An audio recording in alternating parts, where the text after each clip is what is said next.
After my wife Bernice's funeral, I never mentioned the second house or the $500,000 she left me in a private account. A week later, my son Darnell told me to start packing because the house was sold. I smiled because I had already packed. But the boxes in the hallway were not filled with my clothes.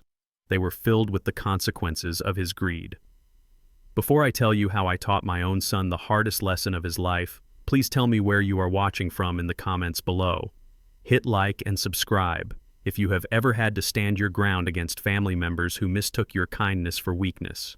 My name is Reginald Carter, but everyone calls me Reggie. I am 71 years old, and for 40 years I worked for the Postal Service, walking the same neighborhood routes through rain, snow, and heat. I learned to read people by the way they maintained their porches and how they treated their mail. But it seems the person I failed to read correctly was the one I raised in my own home. The day of Bernice's funeral was humid, the kind of heavy heat that sticks to your Sunday suit. We had just returned from the cemetery to our house on Elm Street for the repass. The house was filled with the smell of fried chicken potato salad and pound cake brought by the church mothers. People were everywhere, talking loud, laughing, and celebrating Bernice's life. But I felt like a ghost in my own living room. I sat in my favorite leather armchair clutching a framed photo of Bernice and me from our honeymoon in Atlantic City. The noise of the gathering faded into a dull buzz in my ears.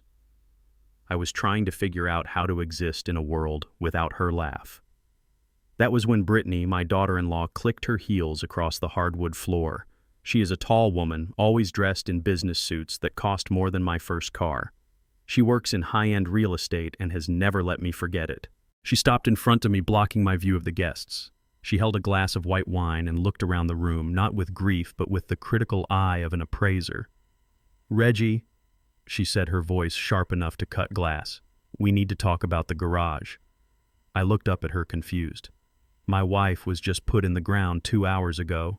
My eyes were still swollen from crying. "The garage," I repeated, my voice raspy. "Yes, the garage," Brittany said, taking a sip of wine. "It is full of junk. All those old jazz records, those dusty history books about the civil rights movement, and those boxes of tools. Darnell and I just ordered the new Tesla Model X, and it is being delivered next week. We need to park it inside. You need to clear that space out by Monday." I stared at her. Those jazz records were my father's collection. Those history books were what I used to teach Darnell about where he came from. "Brittany, that is not junk," I said quietly. "That is my life, and this is Bernice's funeral." "Can we not talk about your car right now?" She rolled her eyes and sighed as if I were a child refusing to eat his vegetables. "Oh, Reggie, stop being so dramatic. Life goes on. And honestly, this armchair you are sitting in is an eyesore. Look at the leather, it is cracked. It brings down the whole feng shui of the living room. Once we get the garage cleared out, we are tossing this chair too. We need to modernize this place if we are going to be spending more time here." She turned on her heel and walked away to charm a group of my neighbors, leaving me stunned. She did not see a grieving husband. She saw an obstacle. She saw a squatter in her future showroom. I looked across the room at my son Darnell. He was 35 years old, standing by the buffet table, eating a rib and laughing at something his friends said. He did not look like a man who had just buried his mother. He looked like a man who had just won the lottery. 5 minutes later, Darnell walked over to me. He did not hug me. He grabbed my elbow with a grip that was too tight. "Pop, come to the kitchen," he said. "We need to handle some business." Business. The word hung in the air. I stood up, my knees popping, and followed him. The kitchen was Bernice's kingdom. It still smelled like the peach cobbler she had made 3 days before she passed. Darnell closed the door, shutting out the noise of the guests. He did not offer me a seat. He reached into his jacket pocket and pulled out a thick manila folder. He tossed it onto the kitchen table. It landed with a heavy thud. "What is this, son?" I asked. Darnell loosened his tie. He looked tired, but not from grief. He looked tired from anticipation. "It is the closing paperwork, Pop. We sold the house." I felt the blood drain from my face. I gripped the back of a kitchen chair to steady myself. "You did what?" "This is my house, Darnell. Bernice and I bought this place 40 years ago. My name is on the deed. You cannot sell my house." Darnell smiled, but it was not a happy smile. It was the smile of someone holding all the aces in a poker game. "Actually, I can. Remember 2 years ago when you had that mild stroke? You were worried about bills. You were worried about managing everything. You signed a power of attorney giving me full control over your assets if you became incapacitated or unable to make decisions. I remembered. I had trusted him. I thought I was protecting Bernice in case something happened to me. I thought I was raising a son who would look out for his parents. I am not incapacitated, Darnell, I said, my voice rising. I am standing right here. I am mourning my wife, but my mind is sharp. It does not matter, Darnell said, waving a hand dismissively. Brittany and I have already deemed that it is in your best interest. The market is hot right now, Pop. We got a cash offer, $400,000. The buyers want to close fast. They want the keys by next Tuesday. Next Tuesday. That was 4 days away. And where am I supposed to go? I asked. The shock turning into a cold, hard knot in my stomach. Darnell pulled a brochure out of the folder and slid it across the table. On the cover was a picture of smiling old people playing bingo. The text read, Sunny Meadows Assisted Living Facility. Brittany found this place. It is affordable. It is not fancy, but it has a bed and 3 meals a day. They have a spot opening up on the 2nd floor. We already paid the deposit with the money from Mom's life insurance policy. He had touched Bernice's life insurance. That money was supposed to be for me to live on. You spent your mother's insurance money on a deposit for a nursing home, I whispered. It is an investment, Pop Darnell said, sounding annoyed. Look, I need the capital. My startup company needs a cash injection to get to the next level. This house is just sitting here gathering dust. It is an asset that is not performing. You are one man. You do not need 3 bedrooms and a backyard. It is selfish of you to hold on to this equity when your son is trying to build an empire. An empire. Darnell had not held a steady job in 4 years. He called himself an entrepreneur, but mostly he sat on his couch playing video games and blaming society for his failures. Brittany was the one making money, but she spent it as fast as she made it. So that is it, I said, looking at him. You are evicting me at your mother's funeral. Darnell checked his watch. He looked bored. Don't make this a big emotional scene, Pop. It is done. The papers are signed. The movers are coming Monday. You need to have your personal items packed. Only the essentials. The room at Sunny Meadows is small, so you cannot take the furniture. We will sell the rest or dump it. He looked past me out the window at the Tesla he hoped to buy. Brittany says the neighborhood is up and coming. We can flip this money into my business, and in a year or 2, maybe we will buy a big mansion and move you into the guest house. But for now, this is how it has to be. I looked at my son. I looked for the little boy I used to take fishing down at the creek. I looked for the teenager I taught to drive in this very driveway. I looked for the young man who stood at this table and promised to take care of us. He was gone. In his place was a stranger wearing my son's face, consumed by greed and entitlement. I wanted to scream. I wanted to tear that folder in half. I wanted to tell him that he was no son of mine. But then I felt it. The weight of the small iron key in my breast pocket right over my heart. Bernice had given it to me the night before she died in the hospital. She had pulled me close, her voice weak, and whispered in my ear, Reggie, do not trust them. I know you love Darnell, but he has Brittany in his ear and greed in his heart. There is a safety deposit box, and there is a deed. I inherited Aunt Clara's brownstone in Brooklyn 10 years ago. I never told anyone. Not even you, because I wanted to save it for our golden years. It is yours now, and there is money. Insurance money I kept separate, $500,000. Do not tell Darnell. Wait until he shows you who he really is. I had thought Bernice was delirious from the medication. I thought she was imagining things. But standing there in the kitchen with the eviction notice on the table, I realized my wife had been the smartest woman I ever knew. She had seen this coming. She had prepared a lifeboat for me because she knew our son would try to drown me. If I fought him now, he would fight back. He had the power of attorney. He could freeze the accounts I did know about. He could make my life a living hell before tossing me out. He thought I was helpless. He thought I was a senile old man with no options. Let him think that. I took a deep breath and let my shoulders slump. I let the fire in my eyes die down until I looked like exactly what he expected, a defeated old man. Okay, son, I said quietly. Darnell blinked, surprised by my surrender. Okay, he asked. You are not going to argue. I shook my head slowly. You are right, Darnell. I am old. I am tired. Without Bernice, this house is just walls. Maybe it is time for me to rest. Maybe Sunny Meadows is best. Darnell let out a long breath and smiled. It was the smile of a predator who realized the prey had stopped running.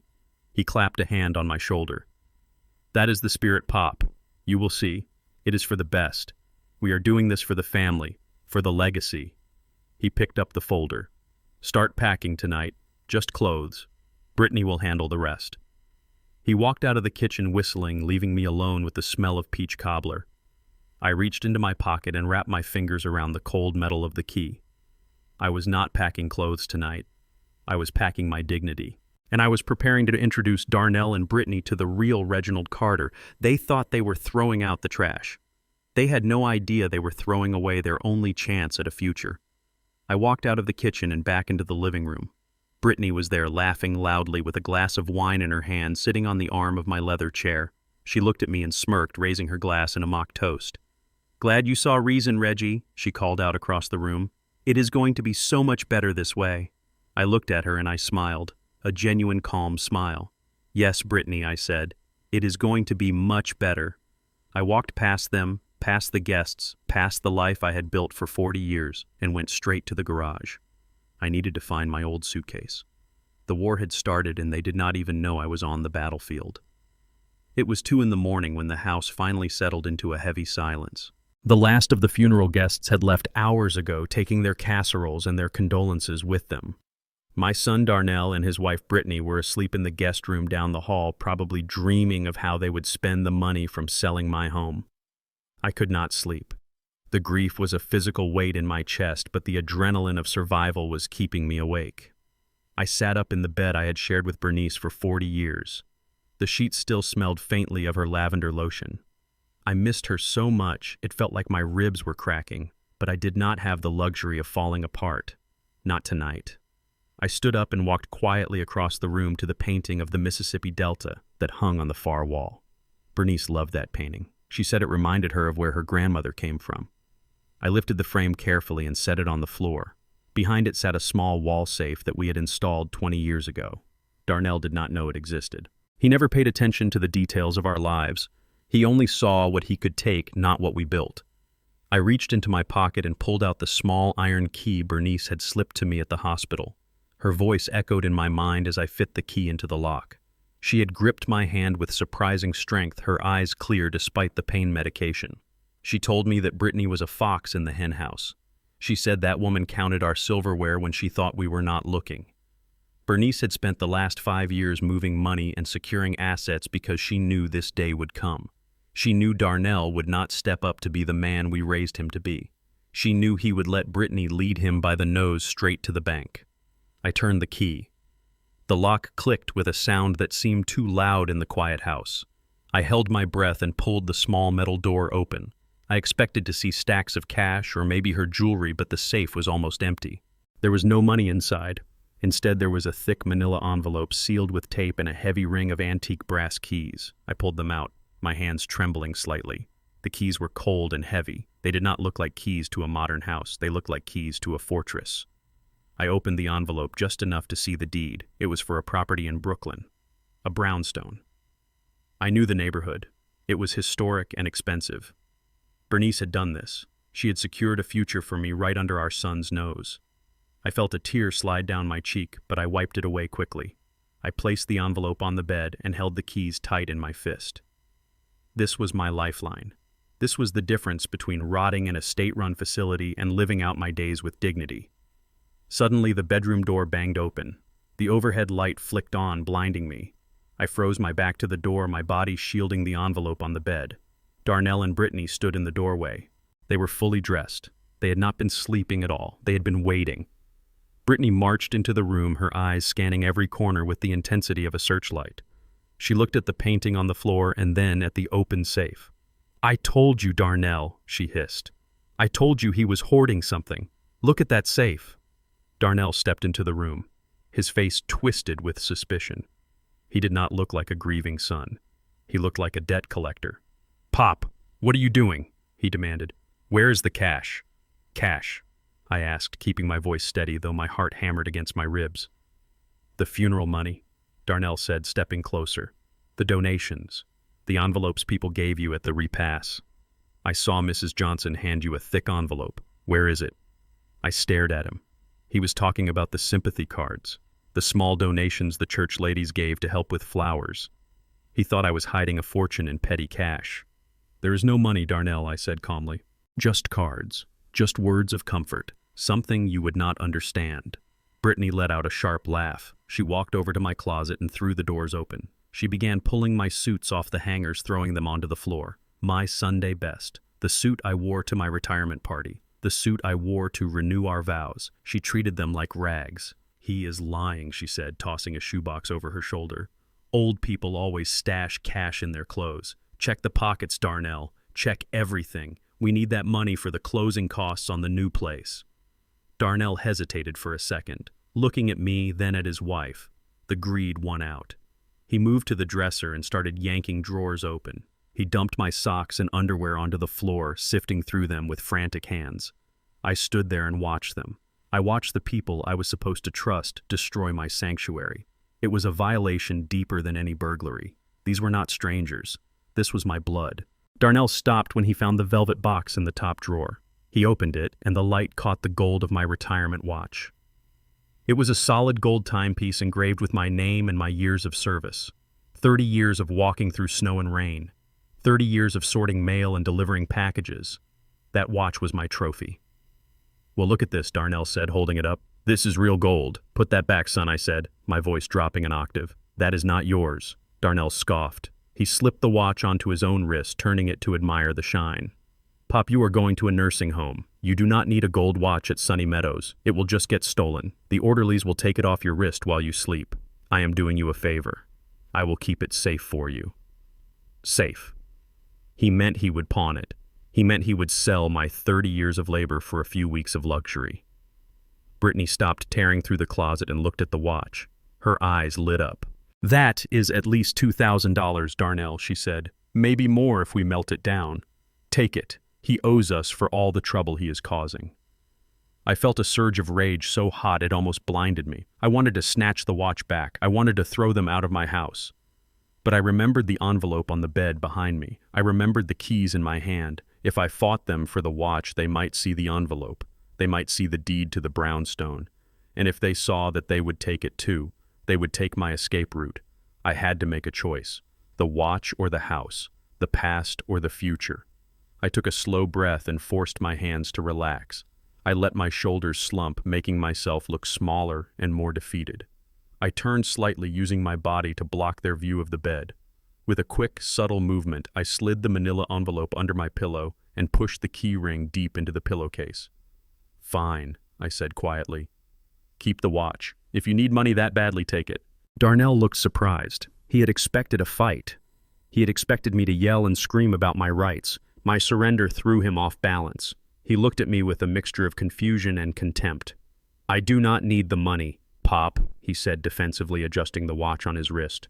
"I am just being practical. You are going to be in a shared room. You do not need valuables cluttering up the place." He was justifying his theft. He needed to believe he was still the good guy. "Whatever you say, Darnell," I replied, turning to face him fully. "Just take it and get out. I want to sleep." Brittany kicked a pile of my shirts aside and walked to the door. "There is no cash here, Darnell," she said, sounding disappointed. "Just old man clothes and mothballs. Let us go. We have to meet the realtor in the morning." Darnell looked at me one last time. He touched the watch on his wrist as if reassuring himself that he had won something. "Good night, Pop," he said. "Try to get some rest. Monday is a big day." He turned and followed his wife out of the room, leaving the door wide open and the lights blazing. He did not look back at the mess he had made. He did not care about the clothes on the floor or the dignity he had stripped away. I waited until I heard their bedroom door close down the hall. Then I walked over and shut my door, locking it tight. I turned off the harsh overhead light and sat on the edge of the bed in the dark. I reached under the pillow and pulled out the envelope and the keys. They had my watch. They had my house. They thought they had my life. But holding those heavy iron keys in the dark, I knew the truth. They had nothing. They had a trinket and a false sense of victory. I had the power. I looked at the mess on the floor, the physical representation of my son's respect for me. I did not pick it up. I left the suits and the shoes exactly where they had thrown them. I wanted to remember this moment. I wanted to remember the sight of my son stealing my history, so I would not hesitate when it was time to deny him my future. I lay back on the bed, clutching the keys to my chest. I did not sleep. I stared at the ceiling and planned. Darnell thought he was sending me to a prison. He did not know he was setting me free. Monday arrived with the subtlety of a wrecking ball. The sun was barely up when a beat-up white van screeched into the driveway. Brittany stood on the porch, coffee in hand, directing the operation like a general on a battlefield. She had hired the cheapest moving crew she could find, 2 guys in stained t-shirts who looked like they would rather be anywhere else. "All right, listen up," she barked, pointing a manicured finger at the house. "Everything in the living room goes. If it looks old or dusty, trash it. If it looks like it might fetch $5 on eBay, put it in the blue bins. We need this place gutted by noon." I stood in the hallway, clutching my small suitcase. It contained 3 changes of clothes, my medication, and the manila envelope Bernice had left me. That was all I was taking. Everything else, 40 years of life, was being dismantled before my eyes. One of the movers grabbed a stack of photo albums from the bookshelf. They were the old kind, with leather covers cracking at the spine. Inside were pictures of my parents, of Bernice and me when we were young, of Darnell taking his first steps. "Hey, lady, what about these?" the mover asked, holding up an album where a black and white photo of my grandfather in his World War II uniform was slipping out. Brittany glanced at it and wrinkled her nose. "Trash," she said dismissively. "Nobody wants that old African junk. It is clutter. Burn it or dump it, just get it out of my sight." My heart seized. That was not junk. That was my history. That was the proof that we existed, that we struggled, that we loved. "Wait," I said, stepping forward, my voice trembling. "Those are family photos, Brittany. You cannot just throw them away." She turned to me, annoyance flashing in her eyes. "Reggie, we do not have space for your nostalgia. The new condo is modern. We are going for a minimalist aesthetic. We cannot have dusty old books and sepia photos cluttering up the shelves. It ruins the vibe. Besides, everything is digital now. If you wanted them, you should have scanned them years ago." She waved her hand at the mover. "Toss it." The guy shrugged and dropped the albums into a heavy-duty black trash bag. The sound of them hitting the bottom of the bag was a thud that echoed in my chest. He moved on to the mantel, grabbing the small wooden sculptures my uncle had carved in Ghana. "They were gifts for our wedding," Trash Brittany ordered. Into the bag they went. I watched as they cleared the shelves. My life was being erased. Not packed. Erased. When Brittany turned her back to yell at the other mover about scratching the floor, I moved. I walked over to the trash bag. It was open. I reached in my hand, shaking, and pulled out the wedding album. It was heavy, thick with memories. I could not save everything, but I could save us. I slipped it under my coat, pressing it against my side. It was bulky, but if I kept my arm tight, no one would notice. I backed away, retreating to the corner of the room. I felt like a thief in my own home, stealing back the evidence of my own existence. By 10 o'clock, the house was empty. The walls echoed with the sound of boots on hardwood. It did not look like my home anymore. It looked like a shell, a product ready to be sold. Darnell walked in, checking his phone. He was wearing a sharp suit and sunglasses, even though it was overcast. "All right, Pop, let us go," he said, not looking up from his screen. "Schedule is tight. I have a meeting with investors at 2. He grabbed my elbow and steered me out the door. I did not look back. I could not. If I looked back, I might break, and I needed to be strong. We got into his car. It was leased, of course. Leather seats, new car smell. He drove fast, weaving through traffic with the aggressive arrogance of someone who thinks the world owes him a lane. He did not turn on the radio. He did not talk to me. He was busy making voice notes about synergy and leverage. We drove for 40 minutes, leaving the nice neighborhoods behind. The streets got narrower, the houses more run down. We passed pawn shops and liquor stores, and then we pulled up to a gray concrete building surrounded by a chain-link fence. Sunny Meadows Assisted Living Facility. The sign was peeling. The grass was dead.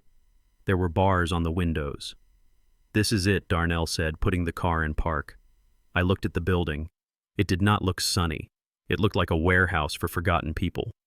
I rolled down the window and the smell hit me instantly.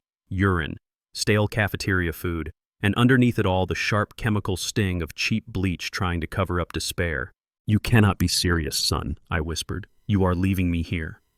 Darnell sighed, drumming his fingers on the steering wheel. "It is temporary, Pop. Like I said, just until the business takes off. It is not the Ritz, but it is safe. They have staff. You will have friends. He did not look at me. He looked at the dashboard. I am not going in there, Darnell. He turned to me, then his face hardening. Look, I do not have time for this. I cannot be late for this meeting. This is the only place we could afford on short notice with the insurance money. Do you want to live on the street? Because that is the alternative. He reached into his pocket and pulled out a crumpled bill. He shoved it into my hand. Here is $50. Buy yourself some snacks from the vending machine. Make some friends. He unlocked the doors.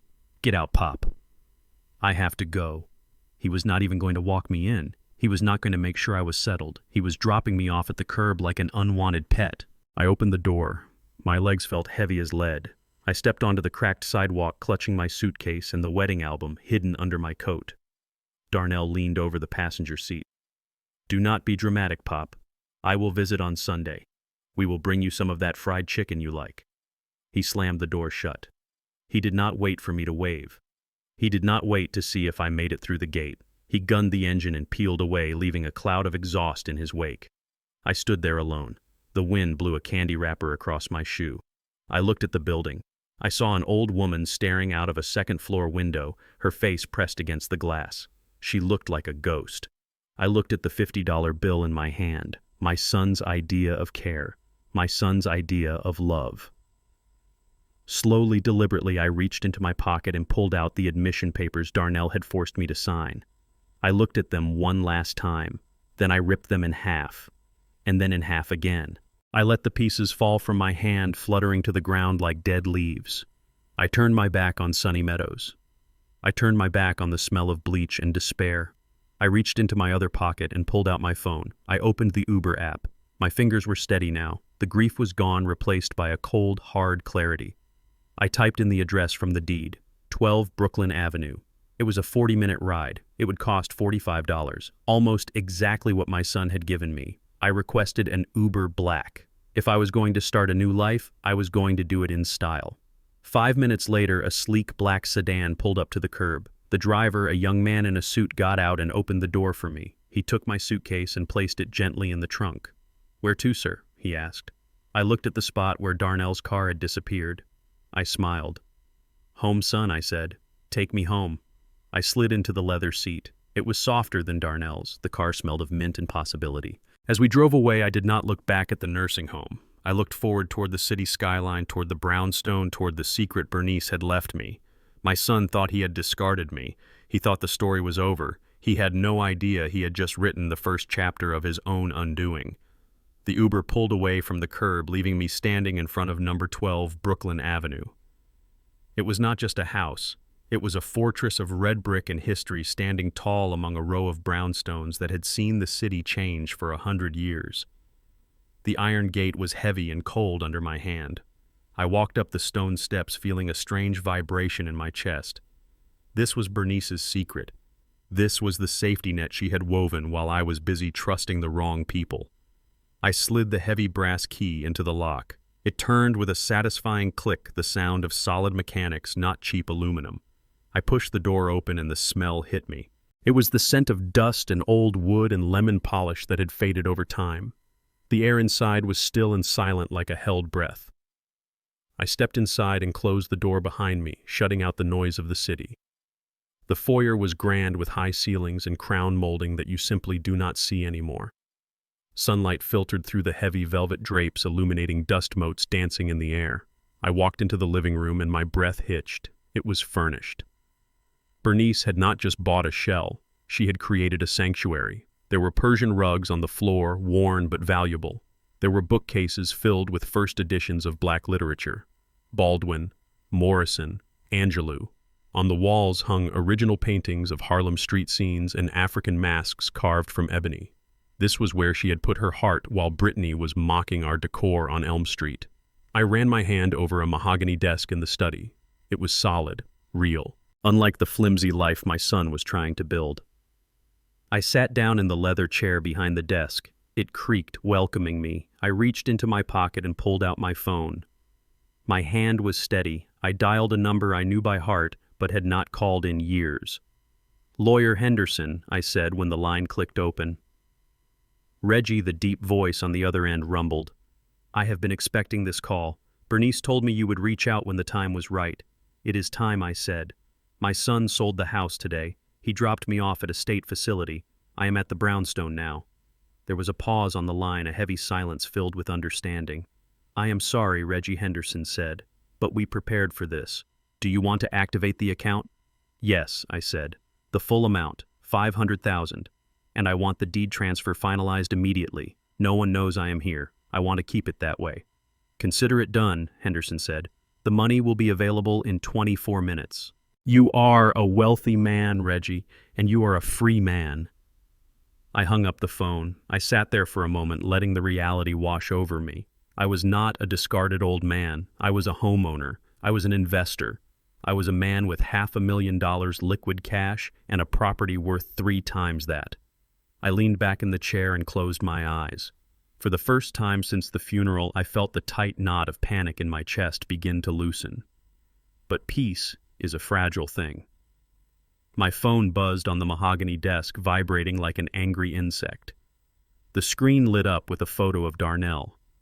It was a picture from his college graduation, back when his eyes still held hope instead of calculation. I stared at it. He was calling to check on me. He wanted to make sure his problem was safely tucked away in a shared room smelling of bleach. I cleared my throat. I hunched my shoulders forward, physically shrinking myself even though he could not see me. I needed to sound like the victim he wanted me to be. "Hello, son," I answered, my voice trembling slightly, a perfect performance of frailty.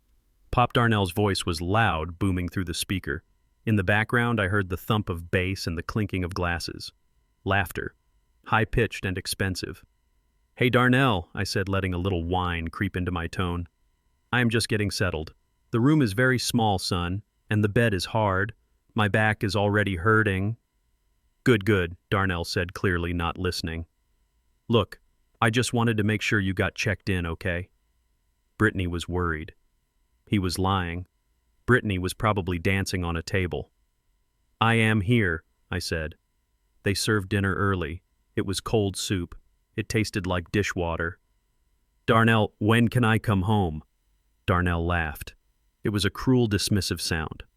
"Oh, Pop, do not start that. We talked about this. You are home. That is your home now. Besides, the money from the sale has not cleared yet. We are celebrating the closing right now, but the cash is still in escrow. We cannot do anything until the funds hit." He was celebrating. He was drinking champagne paid for with credit cards he planned to pay off with my life's work. "Celebrating?" I asked quietly. "Yeah, just a few friends," Darnell shouted over the music. Brittany invited some potential investors. "We are networking, Pop. This is how you build an empire. Listen, I have to go. Someone just opened a bottle of Dom. Stay out of trouble, old man." The line went dead. He did not say, "I love you." He did not say, "Sleep well." He just clicked off, returning to his party, leaving his father in what he thought was a cell. I lowered the phone. The trembling in my hand stopped instantly. My spine straightened.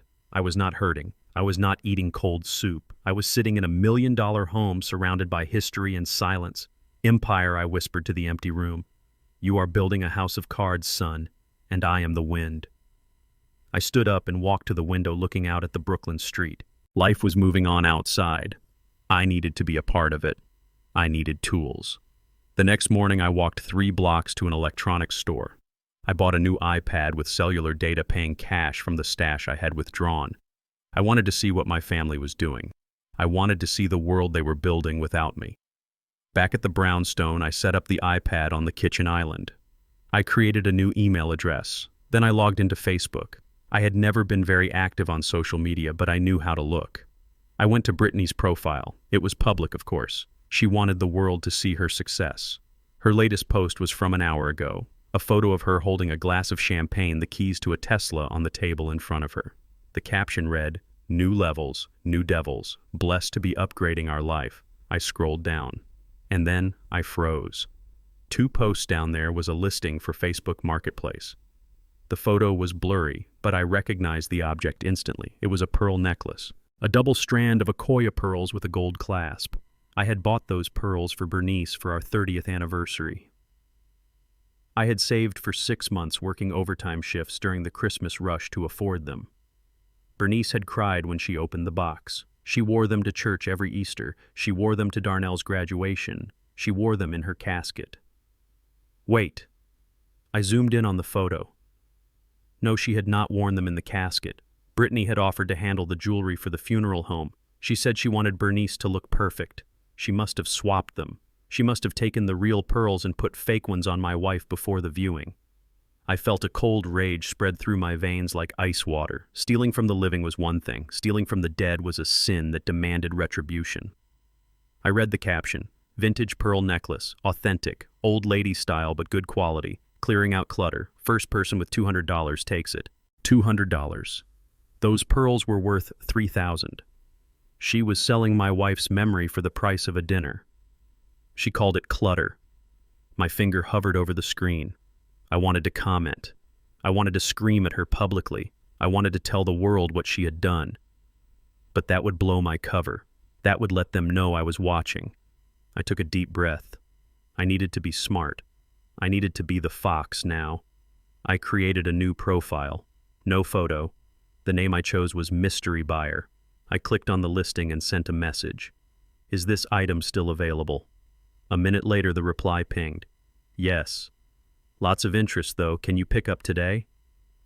I typed slowly, my hands shaking with fury, but my mind calculating. "I am very interested. I collect vintage jewelry. This piece looks special. I will offer you $400 cash if you can hold it for me until tomorrow. I want to make sure no one else gets it." I watched the 3 dots dance on the screen as she typed. I knew exactly what she was thinking. She was thinking she had found a sucker. She was thinking she could squeeze more money out of this junk. "Make it 500 and it is yours," she replied. I smiled a cold, hard smile. $500. The exact amount Darnell had supposedly given me to survive at the nursing home. "Deal," I typed back. "I will send my assistant to meet you." Cash in hand. I set the iPad down. The pearls were coming back to me. But more importantly, Brittany had just taken the bait. She thought she was making a quick profit. She did not know she was selling evidence to the prosecution. I walked over to the mantel where I had placed the wedding album I saved. I opened it to a picture of Bernice wearing those pearls, her smile radiant and full of love. "I am getting them back, baby," I whispered, "and I am going to make them pay for every single bead." The double life had begun. To them, I was a senile old man rotting in a facility. To the world, I was a ghost. But in this house, I was a general gathering his resources, and the war had only just begun.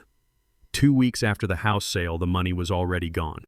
Brittany had burned through the $100,000 down payment faster than a wildfire. I saw the receipts on her Instagram stories.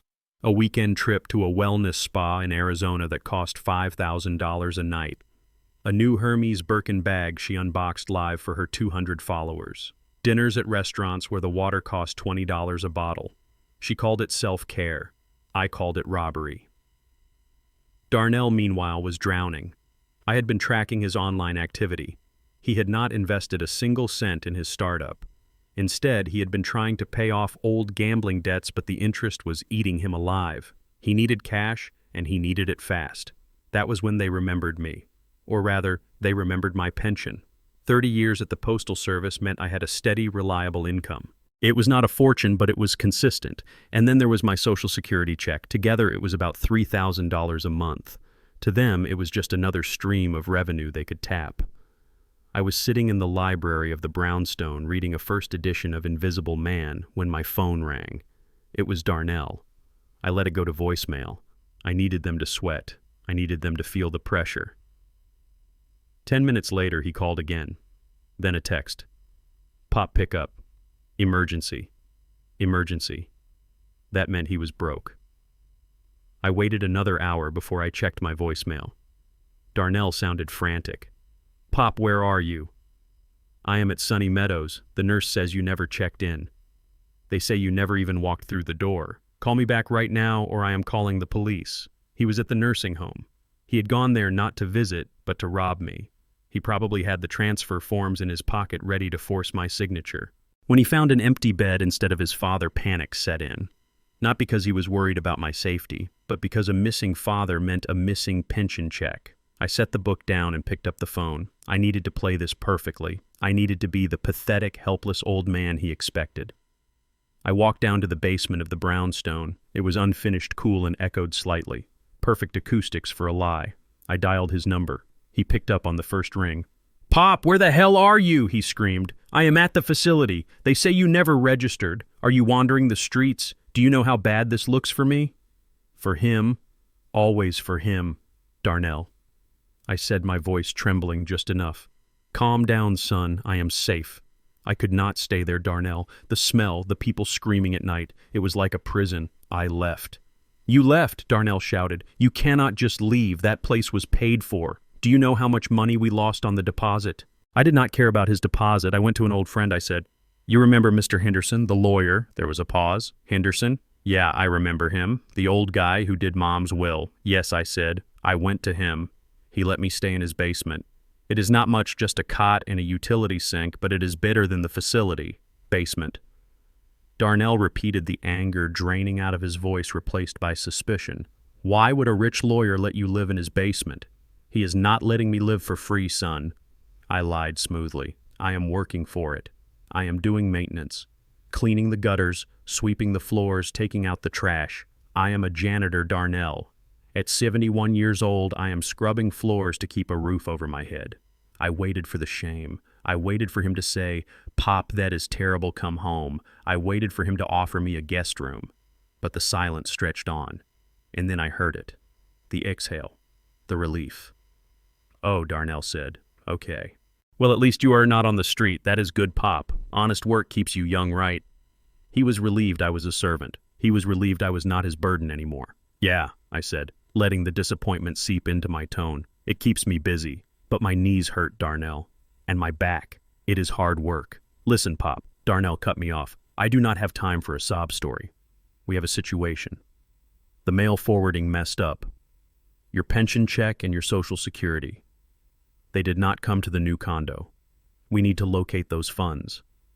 He did not ask if I had eaten. He did not ask if I was warm in the basement. He asked about the money. "I have them, son," I said. "They get deposited to my debit card. You know that." Right, Darnell said quickly. "The card, do you have it with you?" "Yes," I said. "It is in my wallet." "Why?" "Because you are confused," Pop, Darnell said, his voice taking on that condescending tone he used when he was lying. "You are under a lot of stress.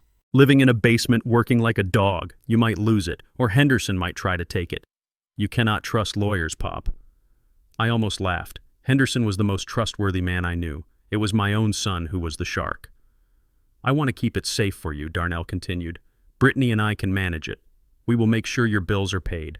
We will buy you whatever you need. Groceries, medicine. We will send it to you. But we need the card."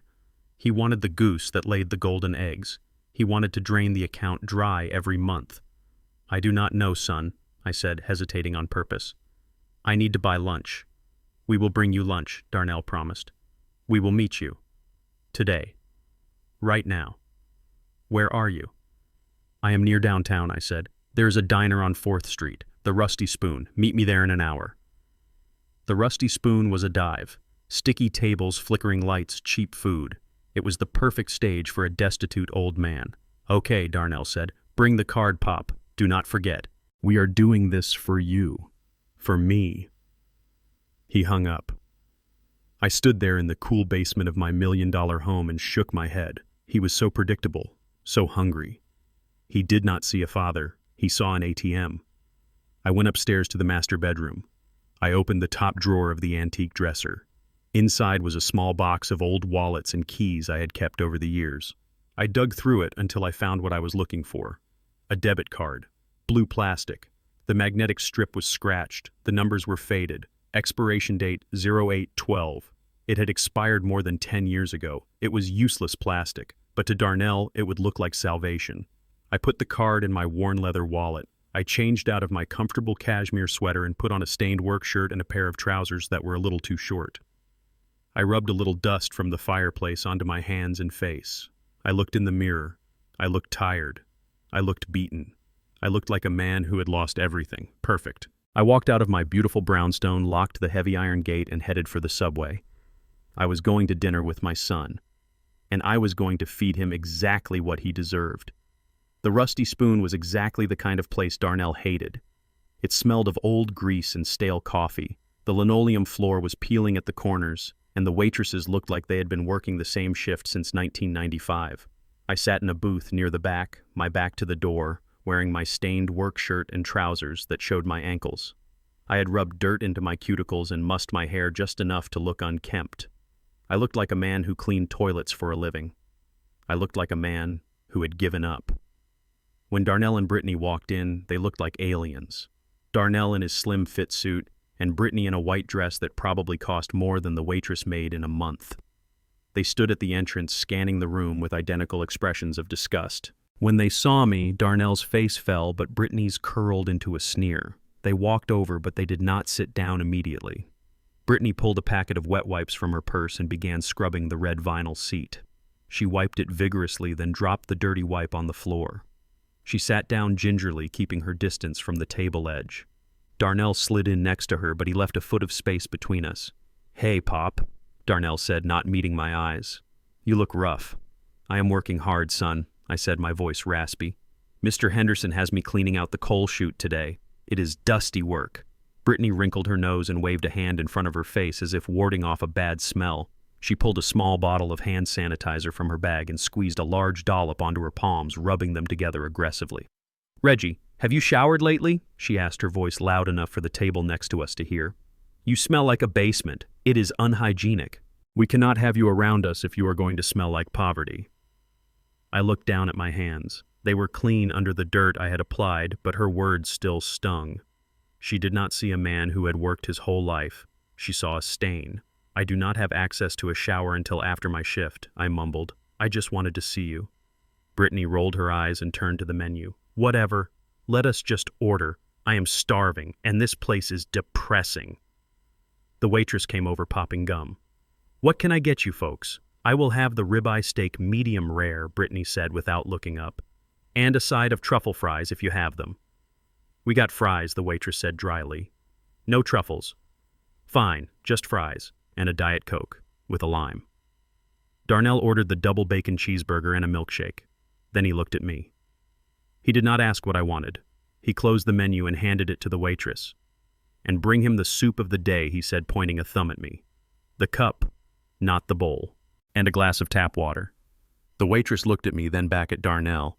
"You sure, honey?" she asked me. "The soup is just vegetable broth today." "Not much to it." "He is fine," Darnell snapped.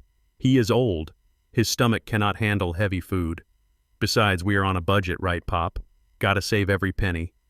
I nodded slowly. "That is right, son. Soup is fine." When the food arrived, the contrast was obscene. Brittany's steak sizzled on the plate juice running onto the fries. Darnell's burger was stacked high with grease dripping down his chin. And in front of me sat a small white cup of translucent brown liquid with 3 floating carrots. I picked up my spoon. My hand trembled slightly, not from age but from rage. I watched my son eat. He tore into the burger like a starving animal, oblivious to everything but his own hunger. He did not offer me a fry. He did not ask if I had eaten breakfast. He just ate, chewing with his mouth open, eyes fixed on his phone. Brittany cut her steak into precise little squares. She ate dainty bites, wiping her mouth after every swallow. She looked at me over her fork, her eyes cold and calculating. "So, Reggie," she said, swallowing a piece of meat, "how is the basement?" "Damp. Dark. It is quiet," I said, taking a sip of the salty broth. "It is warm enough." "Good," she said, "because that is where you belong right now. You had a good run in the big house. Now you are learning what real life is like. It builds character." She stabbed another piece of steak. "Maybe if you work hard enough, Henderson will let you move into the garage next year." I looked at her. She was enjoying this. She liked seeing me low. It made her feel high. I lowered my spoon. The soup was cold. "I am just glad to see you kids." I lied. "I miss you." Darnell burped and wiped his mouth with the back of his hand. Yeah, we miss you too, Pop. But let us get down to business." "The card." "Where is it?" He held out his hand, palm up. Grease stained his fingers. I reached into my back pocket and pulled out my old leather wallet. It was cracked and worn, the stitching coming undone. I opened it slowly, letting them see the emptiness inside. No cash, no photos, just one blue card tucked into the slot. I pulled it out. My fingers shook. This was the moment. "Here, son," I said, my voice cracking. "This is everything. My pension, my savings, it is all I have left. Please be careful with it." Darnell snatched the card from my hand so fast he almost knocked over his water. He held it up to the light, examining it like a diamond. He did not look at the expiration date. He only saw the bank logo. He only saw the promise of easy money. Finally, he breathed a smile spreading across his face. Brittany leaned in her eyes, greedy. "Is that it?" she whispered. "Yeah, baby," Darnell said, tucking the card into his breast pocket. "This is the golden ticket." He stood up abruptly, throwing a $20 bill onto the table. It was not enough to cover their meal, let alone mine. "All right, Pop, we gotta run. Business to attend to." He did not wait for the check. He did not wait for me to finish my water. "You stay here, finish your soup," he said, patting my shoulder, but pulling his hand away quickly as if I were contagious. "You should get back to work. Do not want to make Henderson mad, right? Gotta earn your keep." He grabbed Brittany's hand and they marched toward the door. They walked with a swagger, a bounce in their step. They thought they had won. They thought they had just robbed a helpless old man. I watched them go. I watched them get into their leased luxury car and speed away. I looked down at the cold broth. I looked at the $20 bill. I picked up the bill and waved the waitress over. "Keep the change, darling," I said, standing up, my spine uncurling, my shoulders squaring. "You sure, sugar?" she asked, looking at the meager tip. "Your boy did not leave much." "He left plenty," I said, smiling. "He just does not know it yet." I walked out of the Rusty Spoon, leaving the smell of grease behind. I walked to the subway station, my steps light. Darnell had the card. He had the bait. Now all I had to do was wait for the trap to snap shut. And when it did, it would not be my hand that closed it. It would be his own greed. I checked the time on my new watch, a modest piece I had bought at the electronics store to replace the gold one my son had stolen. It had been exactly 15 minutes since Darnell and Brittany stormed out of the Rusty Spoon. That was just enough time to drive to the nearest bank branch on Fifth Avenue, find parking, and walk up to the machine. I could practically see it in my mind. The anticipation was a physical sensation, a tightening in my gut that felt like hunger. I sat on a bench in the subway station, letting 3 trains pass me by because I wanted to be stationary when the explosion happened. I wanted to savor the moment when their entitlement collided headfirst with reality. My phone began to vibrate in my pocket. It was not a normal ring. It felt angry, insistent. The screen lit up with Darnell's name. I let it ring once, twice, 3 times. I took a deep, slow breath, summoning the persona of the frail, confused old man I had created. I needed to sound weak. I needed to sound like a man who had made an honest mistake, because a man who makes mistakes is harmless, but a man who lays traps is dangerous. I slid my finger across the screen and answered. "Hello, son," I said, my voice trembling slightly. "Did you make it to the bank?" Darnell's voice exploded through the speaker so loud I had to pull the phone away from my ear. "You old fool!" he screamed. "You senile, useless old man! Are you trying to embarrass me? Are you trying to make me look like an idiot?" I flinched, not because I was scared, but because the venom in his voice was so raw. "Darnell, what is wrong?" I asked, keeping my tone pitched high with anxiety. "What happened?" "The card is expired." "Pop," he yelled. "It is expired." The machine spit it out. It said card invalid. "Do you hear me?" Invalid. We stood there like beggars trying to get cash out of a machine that laughed at us. People were watching Pop. There was a line behind us. I could hear Brittany screeching in the background, her voice shrill and hysterical. "He did it on purpose, Darnell," she was shouting. "Ask him if he is hiding the real money. Tell him I am going to call the nursing home and have them put him in the lockdown unit. He is clearly demented." I closed my eyes. They had tried to rob me, and now they were angry that the vault was empty. The entitlement was breathtaking. "Oh no," I said, letting a note of panic enter my voice. "Expired." "Are you sure, son? I used it just last week, or maybe it was last month. My memory is not what it used to be, Darnell. The days run together in the basement." "Stop lying," Darnell snapped. "This card expired in 2012. That is over 10 years ago. You gave us a piece of trash. You wasted my time. You wasted Brittany's time. Do you know how valuable our time is?" I rubbed my forehead. "I am sorry, Darnell. I truly am. I must have grabbed the wrong wallet from the box. My eyes are bad in this dim light. Please do not be mad. I will look for the new one. I will find it." "You better find it," Darnell hissed, Or you can forget about us visiting you. You can rot in that basement for all I care. We are done helping you. Done! He was about to hang up. He was about to cut me off, and if he did, I would lose my connection to them. I would lose the chance to reel them in. It was time to drop the bait. It was time to offer them something shinier than a pension check. Wait, Darnell, I said hurriedly, my voice taking on a desperate, eager tone. Please do not hang up. I made a mistake with the card, but I have news.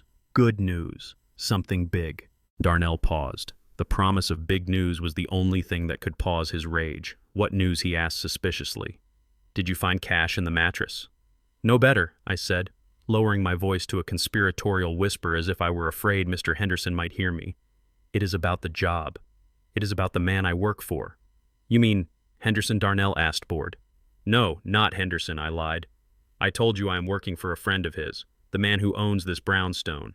His name is Mr. Blackwood. He just got back from Europe this morning. I paused, letting the name hang in the air. Mr. Blackwood. It sounded rich. It sounded important. So what Darnell said, you are scrubbing his toilets. Congratulations. Listen to me, son, I said. Mr. Blackwood is wealthy, very wealthy. He has properties in London, Paris, and now here. But he is old Darnell, older than me. And he is tired. He told me this morning that he is looking for someone to manage his affairs here in the States. He needs a property manager, someone young, someone sharp, someone who knows about real estate and business. I heard the shift in Darnell's breathing. The anger evaporated, replaced instantly by the hungry panting of a wolf smelling fresh meat. A property manager, he repeated. Yes, I said. He asked me if I knew anyone. He trusts me, Darnell. He likes me. He says I have an honest face. I told him about you. I told him my son is an entrepreneur. I told him my daughter-in-law is a high-end real estate agent. There was silence on the line. I could practically hear the gears turning in Darnell's head. He was looking at Brittany. He was mouthing the words millionaire and property manager. He needs someone to handle a large portfolio, I continued, layering on the lie. He wants to buy more buildings. He needs someone to handle the renovations, the tenants, the money. He pays in cash, Darnell. And he pays well. He mentioned a 6-figure salary just for the retainer. 6 figures, the magic words. I heard a rustling sound as the phone was snatched from Darnell's hand. Brittany's voice came on the line, sweeter than syrup and twice as fake. Reggie, she purred. Are you serious? This Mr. Blackwood, he is looking for a team. Yes, Brittany, I said. He wants a power couple. That is what he said. He needs people with taste, people who understand luxury. I told him you drive a Tesla. He seemed impressed. Brittany giggled. It was a terrible sound. Well, of course he would be. We are exactly what he is looking for, Reggie. You know Darnell has vision. And I have the connections. We could turn his portfolio into an empire. She was already spending the money. She was already planning how to skim off the top. That is what I thought, I said. But I messed up with the card. I thought maybe you were too mad at me. Maybe I should tell him you are busy. No, Brittany shouted. No, Reggie, do not tell him that. We are not mad. We were just frustrated. We are under a lot of pressure, you know. But this changes things. When can we meet him? He is very private, I said. He does not like offices. He wants to meet here at the brownstone. He wants to see if you fit the vibe of the house. Can you come this weekend? Sunday afternoon, Sunday, Brittany said. Yes, we can clear our schedule. We can make that work.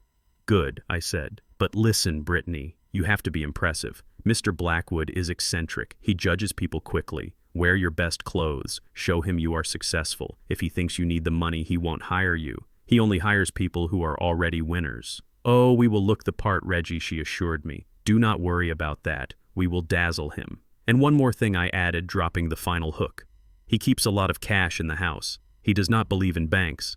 He says they are thieves. He keeps his liquidity in a safe here. He might ask you to count it, to prove you can handle large sums. I heard Darnell gasp in the background. Cash in the house. A safe. I had just painted a target on my own back, but it was the only way to get them to walk into the lion's den. We can handle it, Brittany said, her voice trembling with greed. We are very good with large sums. I bet you are, I thought. Okay, I said. Come at 2 o'clock. I will be at the door. I will introduce you as my son and daughter-in-law. But remember, I am just the help. Do not treat me like your father in front of him. Treat me like the janitor. He likes people who know their place. We understand, Reggie, Brittany said. We will be professional. We will see you Sunday. She hung up. I lowered the phone and leaned back against the cold tile wall of the subway station. A train was approaching, the rumble growing louder and louder until it filled the air. I smiled. They were coming. They thought they were coming to interview for a job that would solve all their problems. They thought they were coming to fleece a senile old billionaire. They did not know that Mr. Blackwood did not exist. They did not know that the only person waiting for them in that brownstone was the father they had thrown away. And they certainly did not know that the interview was not for a job. It was for a reckoning. I boarded the train, my suitcase heavy in my hand, but my heart light. Sunday was going to be a very interesting day. I had 3 days to prepare the stage, 3 days to turn my home into a trap, and I intended to make sure that once they stepped inside, they would never be able to look at me the same way again. Sunday arrived with a sky the color of bruised slate. I stood in the foyer of the brownstone adjusting the collar of my uniform. It was not really a uniform, just a black vest over a white shirt and black trousers I had bought at a thrift store, but it was enough to signal my station. I looked at myself in the hall mirror. My hair was graying at the temples, my face lined with 71 years of living. But my eyes were sharp. They were the eyes of a man who was about to close a deal. The house was ready. I had spent the last 3 days polishing the floors until they gleamed like dark water. I had arranged the African masks on the walls so their hollow eyes seemed to follow you. I had placed fresh flowers on the table's lilies that smelled sweet and funereal. And on the mantel, I had set out the bait, a crystal decanter filled with cheap brandy that looked expensive in the dim light. At exactly 2:00, the doorbell rang. It was not a hesitant ring. It was a long, demanding press. I took a deep breath, smoothed my vest, and opened the heavy oak door. Darnell and Brittany stood on the stoop looking like they were dressed for a magazine shoot. Darnell wore a navy suit that was too tight in the shoulders, his shoes shining with a polish I knew he had not applied himself. Brittany wore a cream-colored dress that looked like silk but was probably polyester and heels so high she wobbled slightly on the uneven stone. They did not look at me. They looked past me into the house. Their eyes widened. Their jaws dropped just a fraction. "Come in," I said, my voice low and deferential. "Mr. Blackwood is expecting you." They stepped inside and I saw the exact moment the greed hit them. It was a physical reaction. Brittany's eyes darted from the crystal chandelier overhead to the Persian rugs underfoot. She let out a small, breathy sound like a sigh of pure longing. "Oh my God," she whispered, grabbing Darnell's arm. "Look at this place. It is magnificent." Darnell was staring at a large oil painting of a jazz saxophonist hanging in the hallway. It was an original worth more than his car, but he did not know art. He only knew money. "This is serious," he muttered. "This guy is loaded." They walked further into the living room, their footsteps echoing on the hardwood. Brittany ran her hand over the back of a velvet armchair, her fingers lingering on the fabric. "I cannot believe your dad works here," she hissed to Darnell, thinking I could not hear. "The old man really lucked out, getting to play watchdog for a billionaire. He probably sleeps in the broom closet, but he gets to look at all this." "Yeah," Darnell whispered back, his eyes scanning the room for valuables. "Just remember, Brittany, play it cool. We need this guy to like us. We need him to trust us with the keys." I closed the door softly, locking it with a click that sounded like a prison gate slamming shut. "Please," I said, stepping in front of them. "Before you go any further, Mr. Blackwood has a rule." I held out a small basket filled with blue plastic shoe covers, the kind surgeons wear, or crime scene investigators. "The rugs are antique," I explained, keeping my face impassive. "Persian, 16th century. He does not allow street shoes on the silk. You will need to cover your feet." Brittany looked at the blue plastic booties as if they were made of radioactive waste. "You are joking," she said, her nose wrinkling. "These are hideous. They will ruin my outfit. I paid $600 for these shoes, Reggie. I am not covering them up with trash bags." I did not blink. "Mr. Blackwood is very particular, madam," I said, using the formal address to remind her of her place. "No covers, no entry. He is watching from the cameras upstairs. If he sees you walking on his rugs with dirty soles, the interview is over before it begins." I pointed to a small black dome camera in the corner of the ceiling. It was a dummy camera I had bought for $10, but they did not know that. Darnell looked up at the camera and paled. "Just put them on, babe," he hissed, nudging her. "Do not blow this. It is just for the meeting." Brittany huffed, rolling her eyes so hard I thought they might get stuck. She snatched 2 blue covers from the basket and bent down, struggling to pull them over her stilettos. She wobbled, almost falling over, but Darnell did not help her. He was too busy pulling his own covers on, terrified of offending the invisible billionaire. When they were both wearing the ridiculous blue booties, I gestured to the living room. "Please wait here," I said. "Mr. Blackwood will be down shortly. He is finishing a call with his bankers in Zurich." Zurich. Another magic word. Darnell nodded eagerly, straightening his tie.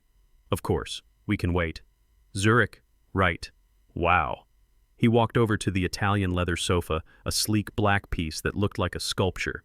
He bent his knees, ready to sink into the luxury. I barked, my voice sharp and authoritative. "Do not sit there." Darnell froze halfway down, looking like he was doing a squat. What, he asked, confused. "That sofa is custom-made," I said, stepping forward and dusting an imaginary speck of lint off the armrest. "Italian leather. Hand-stitched. Mr. Blackwood does not like guests sitting on it. The oils from your clothes might stain the hide." Darnell straightened up his face, flushing red. "Oils," he sputtered. "My suit is dry-cleaned, Pop." "It is clean." "It does not matter," I said sternly. "Rules are rules. If you want to sit, use the wooden chairs by the wall. They are for the staff and visitors." I pointed to 2 stiff-backed wooden chairs I had brought up from the kitchen. They looked uncomfortable. They were uncomfortable. Brittany looked at the wooden chairs, then at the sofa, then at me. Her eyes narrowed. "Reggie, are you serious?" she asked, her voice dripping with venom. "We are guests. We are here for a business meeting. You are treating us like the help." "I am the help, Brittany." I reminded her, my voice devoid of emotion. "And right now, so are you. You are applicants. You are here to ask for a job. Until Mr. Blackwood hires you, you are nobody in this house. So please, sit on the chairs, or stand." "It makes no difference to me." She glared at me, her mouth opening to deliver a retort, but Darnell grabbed her arm. "Just sit down, Brittany," he muttered through clenched teeth. "He is right. We are applicants. Let us not make a scene." They marched over to the wooden chairs and sat down. They looked ridiculous. 2 people dressed for a gala, wearing blue plastic booties on their feet, sitting on hard wooden chairs in a room full of luxury they could not touch. I turned away to hide my smile. "I will bring refreshments," I said. "Mr. Blackwood insists on hospitality." I walked into the kitchen, my heart singing. It was working. They were terrified. They were submissive. They were exactly where I wanted them. I prepared a tray, a silver teapot filled with lukewarm tap water and 3 delicate china cups. I added a plate of store-bought biscuits, the dry, dusty kind. I carried the tray back into the living room, walking slowly, deliberately. Darnell and Brittany were whispering, heads close together. "Did you see the painting?" Darnell was saying. "That thing is worth a fortune. If we get this job, we could siphon off so much cash he would never notice. We could replace the art with fakes." Brittany nodded, her eyes gleaming. "And the furniture," she whispered. "We could sell some of this antique stuff. Say it got damaged. Who would know? He is old. He probably does not even remember what he has." I tightened my grip on the tray. They were not just greedy. They were predators. They were already plotting to dismantle this fictional man's life, just like they had dismantled mine. I cleared my throat loudly. They jumped, pulling apart like guilty teenagers. "Tea," I said, setting the tray down on the low coffee table in front of them. "Thank you, Pop," Darnell said, trying to sound casual. I poured a cup for Darnell, then one for Brittany. I handed it to her. As she reached for it, her fingers manicured and laden with rings, I let my hand slip. Just a fraction, just enough. The cup tilted. The lukewarm water splashed out, cascading over the rim and landing directly on her right foot. The water soaked through the blue plastic cover and drenched her cream-colored shoe. Brittany shrieked, jumping up. The cup clattered onto the table, breaking into 3 pieces. "You idiot!" she screamed, looking down at her foot. "You ruined my shoe! This is silk, Reggie! You clumsy old fool!" She glared at me. Her face twisted into a mask of pure, ugly rage. "Clean it up," she ordered, pointing at her shoe. "Get a towel. Dry this off right now." I stood there, my hands clasped behind my back, my expression calm. "I am afraid I cannot do that, madam," I said. "What do you mean you cannot do that?" she screeched. "You spilled it. You are the janitor. Clean it up." I shook my head slowly. My job description is very specific, I said. I clean the house, I maintain the property. I do not clean guests. Personal valeting is not in my contract. If you made a mess, you will have to clean it yourself. Brittany gaped at me, her mouth hanging open. Darnell looked from me to her, terrified. Pop, just get a towel, he pleaded. Please. She is upset. There are paper towels in the kitchen, I said, pointing toward the back of the house. Second drawer on the left. Help yourself, but be quick. Mr. Blackwood hates stains. If that watermarks the rug, you will have to pay for the cleaning. And cleaning a 16th century Persian rug costs more than your car. Brittany looked down at the rug. A few drops of water had landed on the intricate pattern. Her eyes widened in panic. Oh God, she whispered. The rug. She dropped to her knees. This woman who refused to touch a door handle without sanitizer, this woman who thought she was royalty, fell to her knees on the floor. She used the hem of her expensive dress to dab frantically at the rug, ruining her own clothes, to save the carpet she thought belonged to a billionaire. I watched her scrubbing at the wool, her blue plastic booties squeaking on the floor. That is it, I said encouragingly. Get it all. Mr. Blackwood has eyes like a hawk. Darnell stood there useless, wringing his hands. Pop, is he coming down soon? He asked, his voice high and tight. Any minute, I said. Any minute now. I looked at Brittany on her knees, wiping the floor. I looked at Darnell, sweating in his tight suit. Welcome to my house, I thought. I hope you are comfortable, because it is only going to get hotter from here. Brittany stood up from the floor, wiping her hands on her dress, leaving a dark stain on the cream fabric. She looked flustered and angry, but she forced a smile onto her face. It was tight and brittle like cheap glass. She reached into her oversized designer handbag and pulled out a small cardboard box wrapped in plastic. Oh, Reggie, she said, her voice taking on that fake sweet tone she used when she wanted something. I almost forgot. We brought you something, just a little thank you for getting us this meeting. She handed me the box. It was a package of store-bought cookies, the kind that are always on sale because they taste like sawdust and sugar. The price tag was still on the bottom. $1.99. I stayed up all night baking these, she lied, batting her eyelashes. I know how much you love sweets. I wanted you to have something homemade to keep your strength up for all this cleaning. I looked at the box. Homemade. She had not turned on an oven in 5 years. She did not even know where the flour was kept in our old kitchen. She thought I was stupid. She thought a $2 box of cookies would buy my loyalty. Thank you, Brittany, I said, taking the box. That is very thoughtful. I turned and walked toward the kitchen. Where are you going? She asked, her smile faltering. Aren't you going to try one? Mr. Blackwood does not allow eating in the formal living room, I said over my shoulder. Crumbs attract mice, and mice ruin the antiques. I pushed through the swinging door into the kitchen. Rex Henderson's massive German shepherd was lying by the back door, thumping his tail. I had been watching him for the weekend while Henderson was out of town. He was a good dog, loyal and honest, unlike the people in my living room. Hey, boy, I said, tearing open the plastic wrap. Want a treat? I dumped the entire box of cookies into his metal bowl. They clattered loudly. Brittany and Darnell had followed me to the doorway. They watched as the dog sniffed the cookies and then started crunching them happily. Brittany's face turned purple. Reggie, she hissed. I made those for you. You just fed them to a dog. Rex has a sweet tooth, I said calmly, washing my hands at the sink. And honestly, Brittany, I am diabetic. You know that. Bernice spent 40 years making sure I watched my sugar. If you had actually made these, you would have remembered. But since you bought them at the discount store, I figured they were better suited for a creature with less refined taste. She sputtered, unable to form a coherent sentence. Darnell stepped forward, trying to diffuse the tension, but his eyes were darting around the kitchen, taking in the high-end appliances, the copper pots hanging from the ceiling. Pop, that is a Viking stove, he said, running his hand along the range. This kitchen alone is worth more than our condo. Mr. Blackwood likes to cook, I said, drying my hands. He imports his ingredients from Italy. Darnell licked his lips. He was not looking at the stove anymore. He was looking at the small keypad on the wall next to the pantry. It was the alarm panel for the back door. So, he said, casually leaning against the counter, this place is pretty secure, huh? Cameras, alarms, top of the line, I said, monitored 24/7, motion sensors, glass break detectors, and silent alarms that go straight to the precinct. Darnell nodded, absorbing the information. And what about valuables? He asked, lowering his voice. You said he keeps cash. Does he have a safe, a wall safe, a floor safe? I looked at my son. He was asking me how to rob the man he thought was employing me.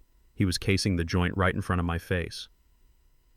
There is a safe, I said, pointing to a large painting of a ship in a storm hanging in the dining room visible through the open door. Behind the ship, it is biometric, fingerprint and retinal scan, plus a voice code. Darnell's eyes widened. Retinal scan, he whispered. Like in the movies. That is intense. Does he keep a lot in there? Like 6 figures. I leaned in close. 7, I whispered. Darnell let out a low whistle. 7 figures. Cash. Just sitting there. He looked at the painting with a hunger so raw it was repulsive. Does anyone else know the code, he asked? Just him. Or does the property manager get access? You know, for emergencies. The property manager gets full access. I lied. He needs someone to handle liquidity when he is out of the country. That is why the interview is so important, son. He needs to trust you.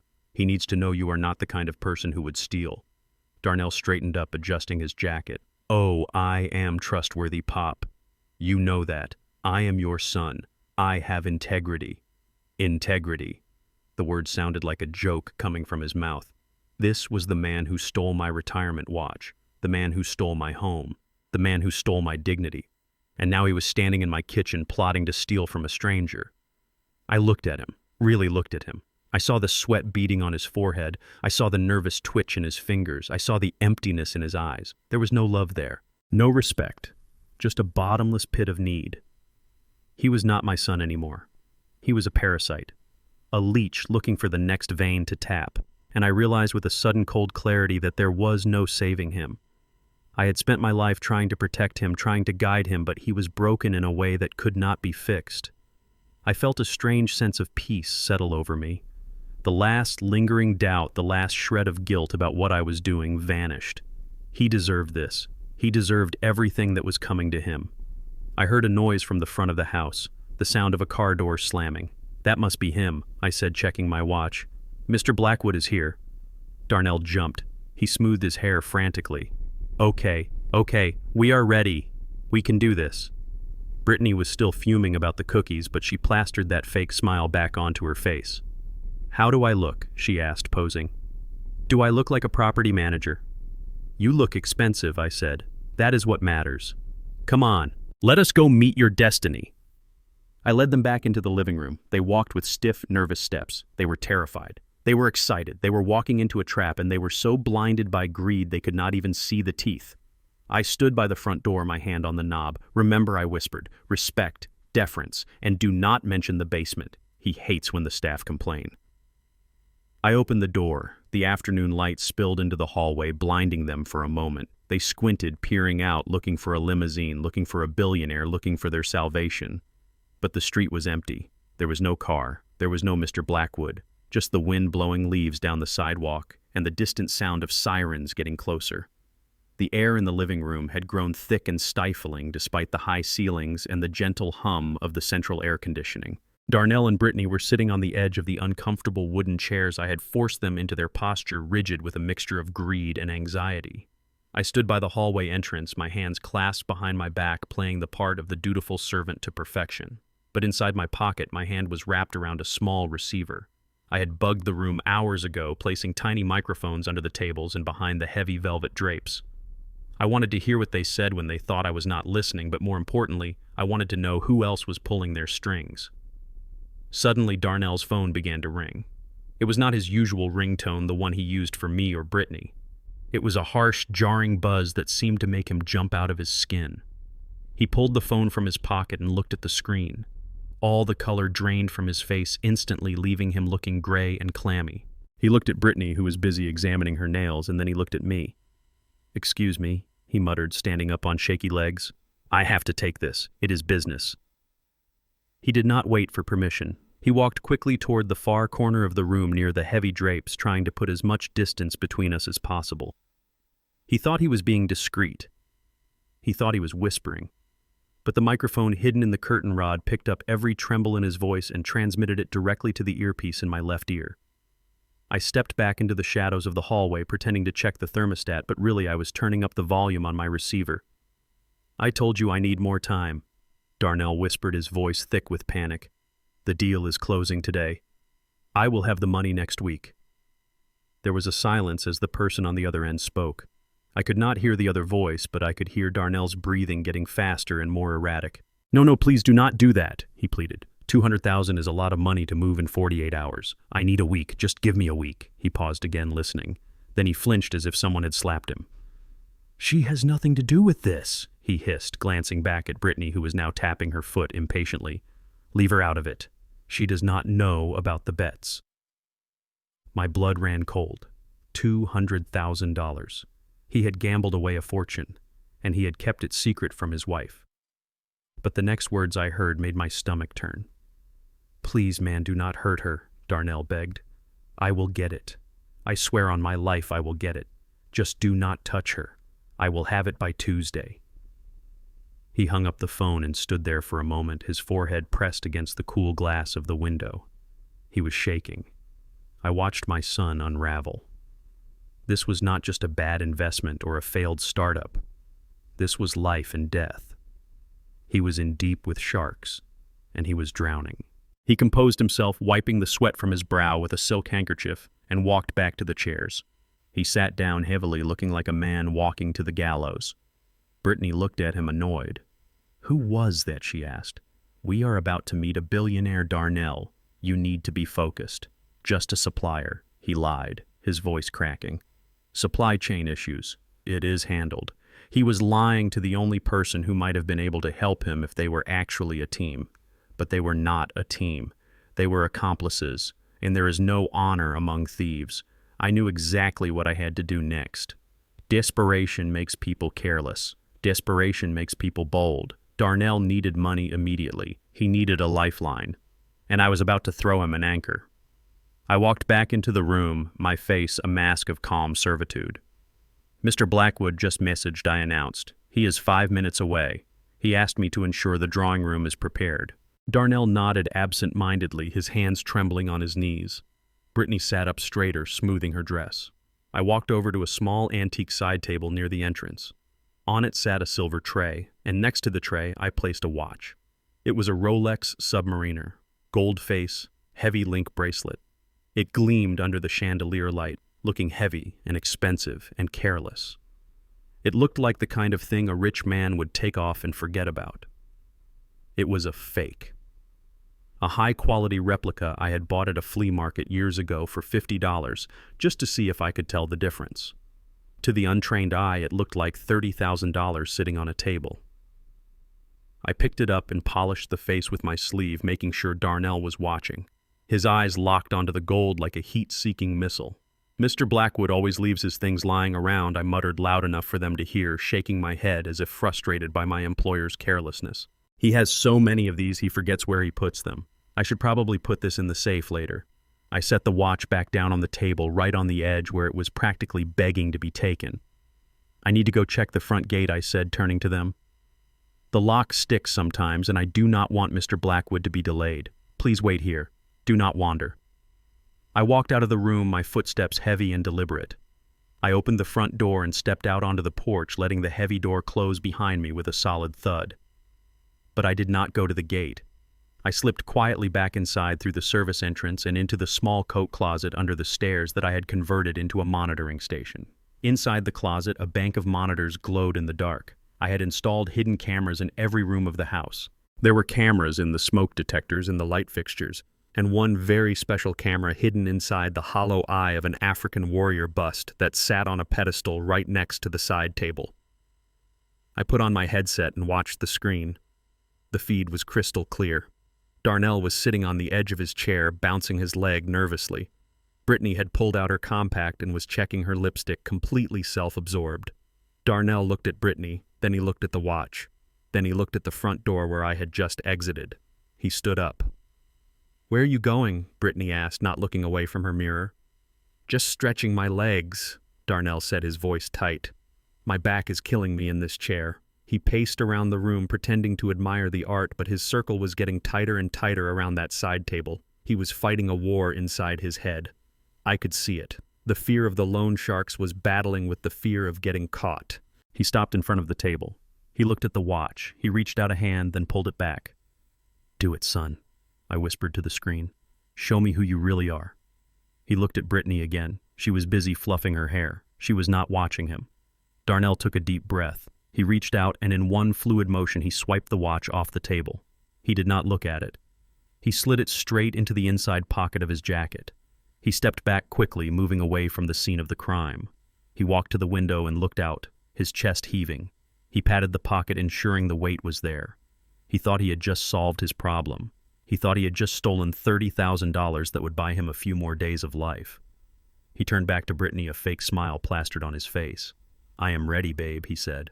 "Let us impress this guy." I sat back in my chair in the dark closet. A cold smile spread across my face. I had him. I had it all on high-definition video. The theft, the intent, the betrayal. He had stolen from his father's house. He had stolen from the man he was here to impress. He was a thief and a liar, and now I had the proof to bury him. I saved the video file and backed it up to the cloud. Then I stood up and adjusted my vest. It was time for the final act. I walked out of the closet and back to the front door, opening it loudly to announce my return. I walked into the living room. Darnell was sitting down again, looking innocent. Brittany was smiling. The watch was gone from the table. "Mr. Blackwood is pulling up," I announced. Darnell stood up, buttoning his jacket over the stolen watch. "Showtime," he said. "Yes, son," I thought. "It certainly is." The air in the drawing room was so thick with anticipation you could almost taste it.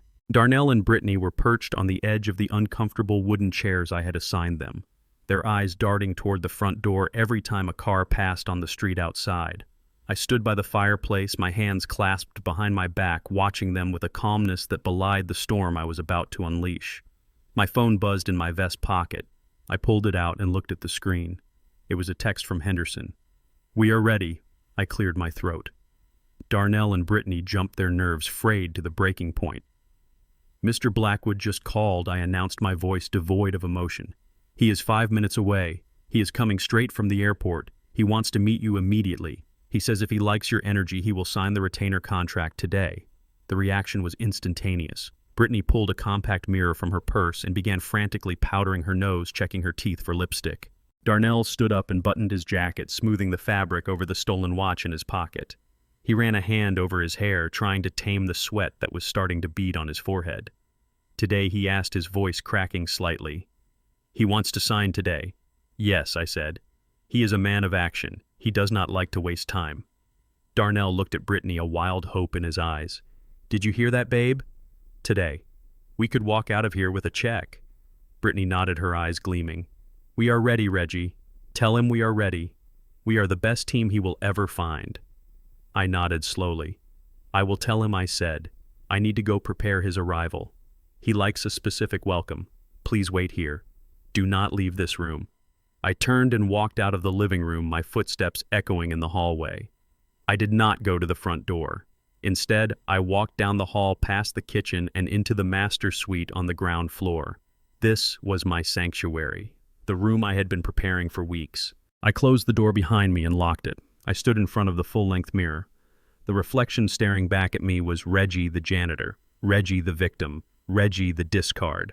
I looked at the stained vest, the worn trousers, the humble posture. It was time to kill that man. I stripped off the vest. I unbuttoned the cheap white shirt. I kicked off the scuffed shoes. I left them in a pile on the floor, the shedding of a skin I would never wear again. I opened the wardrobe. Inside hung a suit I had bought in London 30 years ago on the one extravagant trip Bernice and I ever took. It was a bespoke tuxedo, midnight blue silk lapels, perfectly tailored. It still fit. Grief had taken some weight off me, but pride had kept my shoulders broad. I put on the crisp white dress shirt, fastening the pearl cufflinks Bernice had given me. I tied the black bow tie, my fingers remembering the knot from decades of church banquets. I slipped into the jacket, feeling the weight of the quality fabric settle on my shoulders. I put on the patent leather shoes, polishing the toes on the back of my trousers until they shone like mirrors. I looked in the mirror again. The man looking back was not a janitor. He was not a victim. He was Reginald Carter, a man of substance, a man of history, a man of power. I checked my watch. 15 minutes had passed. They would be sweating now, wondering where I was, wondering why the front door had not opened. The silence in the house would be pressing down on them, making them question every shadow. I poured a small glass of cognac from the crystal decanter on the dresser. I took a sip, letting the warmth spread through my chest. Then I picked up the heavy brass keyring Bernice had left me. "It is time, Bernice," I whispered to the empty room. "Watch this." I walked out of the bedroom and down the hall. I did not walk with the shuffle of an old man. I walked with the stride of a king returning to his throne. I reached the double doors of the drawing room. I could hear them whispering inside, their voices thin and anxious. "Where is he?" Darnell was saying. "Why is it taking so long? Where is Pop?" "Maybe he messed up," Brittany hissed. "Maybe Mr. Blackwood fired him. Maybe we should just leave. This feels weird. We cannot leave," Darnell snapped. "I need this money, Brittany. We need this." I smiled. I placed my hand on the brass handles of the double doors. I took a deep breath, and then I threw the doors open. They swung wide with a dramatic creak, revealing me standing in the doorway framed by the light from the hallway. Darnell and Brittany jumped to their feet, their eyes wide. They were expecting a stranger, a white billionaire, an eccentric European. Instead, they saw me. But they did not see Pop. They saw a man in a tuxedo holding a glass of cognac, looking at them with a mixture of pity and contempt. Behind me stepped Henderson, carrying a thick leather briefcase, looking every inch the high-powered attorney he was. Darnell blinked, his mouth opening and closing like a fish. "Pop," he stammered. "What are you doing? Why are you dressed like that? Where is Mr. Blackwood?" Brittany let out a nervous laugh. "Reggie, are you drunk?" she asked. "Did you steal the owner's clothes? Take that off before he gets here. You are going to get us all arrested." I did not move. I did not flinch. I took a slow sip of my cognac, my eyes never leaving theirs. "There is no Mr. Blackwood," I said, my voice deep and resonant, filling the room. Darnell took a step back, confusion warring with fear on his face. "What do you mean?" he asked. "You said he was coming. You said he owns this house." I took a step forward into the room, my shoes clicking sharply on the hardwood floor. "I lied, son," I said simply. Brittany looked around the room as if expecting the real owner to jump out from behind the curtains. "This is not funny, Reggie," she shrilled. "Stop playing games. Where is the owner?" I spread my arms wide, encompassing the room, the art, the furniture, the legacy. "You are looking at him," I said. Silence. Absolute heavy silence. Darnell stared at me. He looked at the tuxedo. He looked at the confidence in my stance. He looked at Henderson standing stoically behind me. "You," he whispered, "you own this place." I walked over to the Italian leather sofa, the one I had forbidden them to touch. I sat down, crossing my legs, comfortably resting my arm on the back. "Yes," I said. "Bernice left it to me. She bought it 10 years ago. She knew you would come for the house on Elm Street. She knew you would try to strip me bare, so she built me a fortress." Brittany started to shake her head, her face pale. "No," she said. "That is impossible. You are broke. You are a postman. You have a pension. You do not have millions of dollars." I smiled, cold and sharp. "You are right, Brittany," I said. "I was a postman.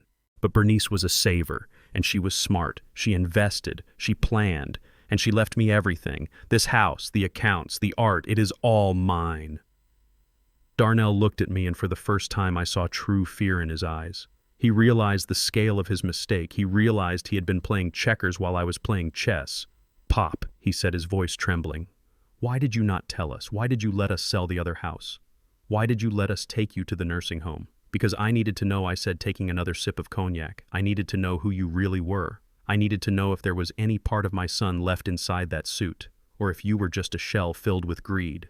"And what did you find?" Brittany asked, her voice barely a whisper. I looked at them both. I looked at the stains on her dress from cleaning my floor. I looked at the bulge in Darnell's pocket where my stolen watch was hidden. "I found exactly what I expected," I said. "Nothing." Henderson stepped forward, placing the briefcase on the coffee table with a heavy thud. "Mr. Carter," he said, his voice professional and cold, "shall we proceed with the eviction?" "Eviction?" Darnell squeaked. "What eviction?" "Not eviction, son," I said, standing up. "Revelation." I nodded at Henderson. He opened the briefcase. "It is time to show you what else Bernice left me," I said. "And it is not just money. It is the truth." Brittany stared at me for a long moment, her eyes wide and unblinking. The silence in the room was so heavy, it felt like physical pressure pressing against our eardrums. Then suddenly she threw her head back and let out a laugh that sounded more like a scream. It was a sharp, hysterical sound that bounced off the high ceilings and shattered the tension in the most uncomfortable way possible. "Reggie, you have finally lost it," she shrieked, pointing a manicured finger at me. "You have completely lost your mind. Look at you. You are wearing a costume. You broke into your boss's closet and put on his clothes." She turned to Darnell, grabbing his arm and shaking him. "Darnell, look at your father. He is having a psychotic break. He thinks he owns the place just because he has a set of keys. This is insane. We need to call the police before the real Mr. Blackwood gets here and arrests us all for trespassing." She looked back at me, her face twisted with a mixture of pity and disgust. "Take it off, Reggie," she commanded, her voice shrill. "Take that tuxedo off right now. You look ridiculous. You look like a servant playing dress-up. Do you know how much trouble you are in? When the owner walks through that door and sees the janitor drinking his cognac and wearing his clothes, he is going to throw you in jail, and he is going to ban us from the property. You are ruining our chance at this job." I did not move. I did not speak. I just took another slow sip of the cognac, letting the amber liquid burn pleasantly in my throat. I watched her unravel. Her denial was a fascinating thing. She could not process the truth because her worldview was built on the foundation that I was beneath her. To accept that I was the owner was to accept that she was the fool, and her ego simply would not allow it. Darnell, however, was not laughing. He was standing very still, his face the color of old ash. One hand was pressed against his chest, right over the inside pocket of his jacket. He could feel the weight of the gold watch he had stolen, the watch he thought belonged to a stranger. Pop, Darnell whispered, his voice trembling so hard the words barely came out. "Pop, please tell me this is a joke. Tell me you are just messing with us." "It is not a joke, Darnell," I said, my voice calm and steady. "And deep down you know it. Look around you, son. Look at the photos on the mantel." Darnell turned his head slowly. He looked at the fireplace. There, nestled between the antique clock and the crystal vases, were photos, not of a stranger, but of Bernice. Bernice in Paris. Bernice in front of this very brownstone holding a set of keys. Bernice and me laughing in the garden out back. Brittany stopped laughing abruptly. She followed Darnell's gaze. She saw the photos. Her mouth opened, but no sound came out. She looked from the photos to me, then back to the photos. The cognitive dissonance was breaking her brain. "No," she whispered, shaking her head violently. "No! She was a receptionist. You were a mailman. You cannot afford this. This is a multi-million-dollar property. You are poor. You are nobody." Henderson cleared his throat. It was a deep, authoritative sound that commanded attention. He stepped forward, moving with the heavy grace of a man who knows the law is a weapon and he is holding the trigger. He walked to the glass coffee table, the one Brittany had been terrified to touch, and lifted the thick leather briefcase. He did not open it gently. He turned it over and dumped the contents onto the table. Files slid across the glass, thick documents bound in legal blue paper, bank statements with watermarks, certificates of authenticity for the art. They piled up in a mountain of undeniable proof. Brittany stared at the pile as if it were a bomb. "Read it," Henderson said, his voice cutting through the air like a knife. "Read the deed, madam." He reached into the pile and pulled out a document stamped with the official seal of the city. He slid it toward her. Brittany reached out her hand, shaking so badly she could barely grasp the paper. She lifted it to her face. Her eyes scanned the lines. "Owner of record," she read, her voice barely audible. "Reginald and Bernice Carter. Date of purchase, October 14th, 2012. Paid in full." She dropped the paper. It fluttered to the table, landing on top of a bank statement. "Look at the balance," Henderson commanded, pointing a long finger at the statement. Brittany looked. Darnell leaned over her shoulder, his eyes bulging. $500,000, Darnell breathed. Liquid. In a trust. And the assets, Henderson continued, relentlessly pulling out more papers. The vintage car collection in storage, the stocks, the bonds, the passive income from the rental properties in Queens. It is all here. Every single cent. Every single brick. Brittany collapsed onto the wooden chair, her legs giving out. She looked at me, and for the first time I saw something other than contempt in her eyes. I saw fear. Pure, unadulterated fear. But how she whispered. "How did you hide this? Why did you live in that small house? Why did you drive that old car?" "Because we wanted to," I said, standing up and walking toward them. "Because Bernice and I knew something you never learned, Brittany. We knew that money is a tool, not an identity. We lived simply because we were happy. We did not need to impress strangers, and we certainly did not need to impress our own children." I picked up the deed and held it up. Bernice bought this place with money she inherited from her great-aunt, a woman who invested in Harlem real estate when everyone else was running away. Bernice was brilliant. She managed our money while I delivered the mail. She built a legacy. I looked at Darnell. He was sweating profusely now, the perspiration soaking through his cheap suit. She left it all to me, I said. Every dime. Do you know why she did not leave it to you, Darnell? Darnell shook his head mute. Because she knew, I said, my voice hardening. She told me on her deathbed. She said, Reggie, do not give it to him. Not yet. He is weak. And he married a shark. If you give it to him, they will pick your bones clean. Brittany flinched as if I had slapped her. She called us vultures, Henderson said, his voice devoid of sympathy. In her will, she specifically excluded you, Darnell. She wrote that you had lost your way. She wrote that until you learned to be a man instead of a leech, you were not to touch a single penny of her hard work. I walked closer to them until I was looming over Darnell. She was right, I said softly. She knew you better than I did. I tried to defend you. I tried to tell her you were just struggling, that you were just trying to find your way. But she saw the truth. She saw the greed in your eyes when you looked at her jewelry. She saw the way you treated us when you thought we had nothing. Darnell looked down at the floor. He could not meet my gaze. His hand was still clutching his chest, protecting the stolen watch. And now I see it too, I continued. I gave you a chance, Darnell. I played the part of the poor, helpless old man. I gave you the opportunity to show me kindness, to show me that you cared about your father and not just his wallet. And what did you do? I paused, letting the question hang in the air. You threw me away, I said. You tossed me into a nursing home like a bag of garbage. You sold my home, the home you grew up in, to pay for your debts and your wife's vanity. You treated me like a burden. Brittany began to sob. It was an ugly sound, wet and gasping. We didn't know, she cried. We didn't know you had money, Reggie. If we had known, it would have been different. I laughed.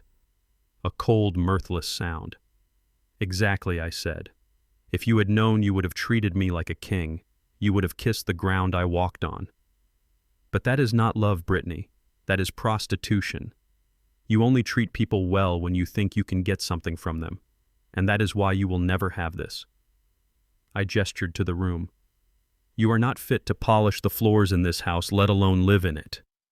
Darnell made a choking sound. He was hyperventilating. The reality of his situation was crashing down on him with the force of a tidal wave. He realized that the man standing in front of him, the man he had scorned and evicted, was a millionaire. He realized that he could have been the heir to a fortune if he had just been a decent human being. But then, a darker realization hit him. I saw it in his eyes. The panic shifted from regret to terror. He was standing in the home of a millionaire he had just robbed. He felt the weight of the fake Rolex in his pocket. 30 minutes ago, he thought he was stealing from a stranger, a nameless victim who would never miss it. He thought he was clever. Now he knew he had stolen from his father. And not just his father, but a father who had the resources to destroy him. He looked at me, and his eyes were wide with a plea for mercy. But he did not speak. He could not. Because he knew that if he admitted what he had done, it would be the end. But it was already the end. He just did not know it yet. Henderson gathered the papers, leaving the deed visible on top of the pile. The assets are secured, Henderson said, looking at Brittany. The accounts are locked. The locks on the brownstone have been changed, though you never had keys to begin with. And as for the sale of the Elm Street house, that transaction has been flagged for fraud. Brittany looked up, her mascara running down her face in black streaks. Fraud, she whispered. You sold a house under false pretenses, Henderson said. You coerced a senior citizen into a nursing home to facilitate the sale. We have filed a motion to freeze those funds. You will not see a dime of that sale, and the buyers are already suing you for misrepresentation. Darnell groaned and put his head in his hands. And there is one more thing, Henderson said. He looked at me. I nodded. This morning, I continued, I had a security audit done. This house is filled with valuables, Darnell. Art, jewelry, antiques. Bernice collected things. Beautiful things. Darnell stopped breathing. I assume, I said, my voice dropping to a whisper, that since you are family, I do not need to worry about anything going missing. I assume that even though you are desperate, even though you owe money to bad people, you would never steal from your own father. Darnell looked up. His face was a mask of sheer terror. He knew that I knew. He did not know how I knew, but he could see it in my eyes. Pop, he croaked. Because stealing from family, I said leaning in close, is the lowest thing a man can do. And if someone were to steal from me, Darnell, if someone were to take something from this house, I would not treat them like a son. I would treat them like a criminal. Brittany looked at Darnell, confused by his reaction. She did not know about the watch. She did not know her husband was a thief. "Darnell, what is he talking about?" she asked. Darnell did not answer. He just stared at me, shaking uncontrollably. He was trapped. If he put the watch back, he admitted guilt. If he kept it, he was walking out with stolen property. I sat back down on the sofa and picked up my glass. "But we are getting ahead of ourselves," I said, taking a sip. "We are not done yet. There is still the matter of your employment. You wanted a job, didn't you? You wanted to manage my estate." I smiled. "Well, let us see your qualifications." I nodded at Henderson. He reached into his briefcase again, but this time he did not pull out papers. He pulled out a remote control. He pointed it at the large flat-screen television mounted discreetly above the fireplace, hidden behind a sliding panel of artwork. The painting slid away, revealing the black screen. "I think you should see this," Henderson said. He pressed play. The silence in the room shattered like a dropped vase. Darnell did not cry, and he did not beg. Instead, a vein in his forehead began to pulse, a thick cord of rage that I had seen only once before when he was a teenager, and I refused to buy him a car he had not earned. He stood up so abruptly that the wooden chair clattered backward, hitting the floor with a sound like a gunshot. His face was twisted, not with remorse, but with the ugly distortion of a cornered animal. "You are lying," Darnell screamed, his voice cracking. "This is a trick. You are senile. That is what this is. You are having an episode." He pointed a shaking finger at Henderson. "You are manipulating him. You are taking advantage of an old man with dementia. I know the law. I have rights. I am his son. I am his next of kin." He turned his wild eyes back to me. He was sweating profusely now, the moisture staining the collar of his cheap shirt. "You are incompetent, Pop. You do not know what you are doing. You think you own this place. You think you are a millionaire. It is a delusion, and I am not going to let you throw away my inheritance on a fantasy. I am going to sue you. I am going to get a judge to declare you unfit. I will take conservatorship over everything. This house. The accounts. All of it. It belongs to me. It is my birthright." The entitlement in his voice was a physical blow. He truly believed that my life's work was his property. He believed that my mind was broken simply because I had outsmarted him. I stayed seated, my hand resting calmly on the arm of the sofa. "I am not the one who is confused, son," I said quietly. Darnell let out a roar of frustration. He lunged toward me, his hands reaching out not to embrace but to seize. I saw the violence in his eyes. He wanted to shake me, he wanted to hurt me, he wanted to physically force me to submit to his will, just as he had forced me out of my home on Elm Street. "Give me the keys," he shouted, reaching for my throat. "Give me the deed." Brittany screamed a short, sharp sound of terror, but she did not move to stop him. But Darnell never reached me. Henderson moved with a speed that belied his age. He stepped between us, his broad chest acting as a shield. He did not touch Darnell. He simply stood there, immovable as a mountain, his face set in a mask of stone. "Sit down, Mr. Carter." Henderson said, his voice a low rumble that vibrated in the floorboards. "If you touch him, I will have you in handcuffs before you can blink. Assaulting a senior citizen is a felony, Darnell. Do you want to add that to your list?" Darnell stopped, his chest heaving. He looked at Henderson, then at me. He backed away, slowly running a hand over his face. "You are crazy," he muttered, pacing the room like a caged tiger. "Both of you. This is illegal. You cannot hide assets from family. I will get a lawyer. I will strip you bare." I watched him pace. I watched him unravel. It was time. I picked up the remote control from the coffee table. It was sleek and heavy in my hand. "You want to talk about the law, Darnell?" I asked. "You want to talk about what is legal?" I pointed the remote at the black screen above the fireplace. "Let us look at the evidence." I pressed the button. The screen flickered to life. The image was crisp and clear in high definition. It showed the very room we were standing in, but from a high angle looking down from the bust of the African warrior. The timestamp in the corner showed that the footage was from 20 minutes ago. On the screen, Darnell was pacing. He looked nervous. He checked the door. Then he walked over to the side table. He looked at the gold Rolex sitting on the silver tray. He looked around again, and then, with a quick fluid motion, he swiped the watch and shoved it into his jacket pocket. The room went dead silent. On the screen, the recorded Darnell patted his pocket, ensuring the theft was secure. In the room, the real Darnell froze. His hand instinctively went to his chest, covering the pocket where the watch still lay, burning a hole against his heart. Brittany gasped. She turned to her husband, her eyes wide with horror. "Darnell," she whispered, "you stole it. You stole from Mr. Blackwood." I paused the video, freezing the image of Darnell's face right as he committed the crime. The greed in his eyes was captured forever in 4K resolution.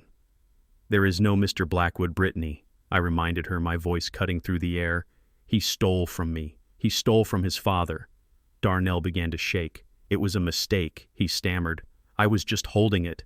I was going to give it back. I thought it was unsafe leaving it out." I pressed another button on the remote. "Save your breath, son," I said, "because we are not done."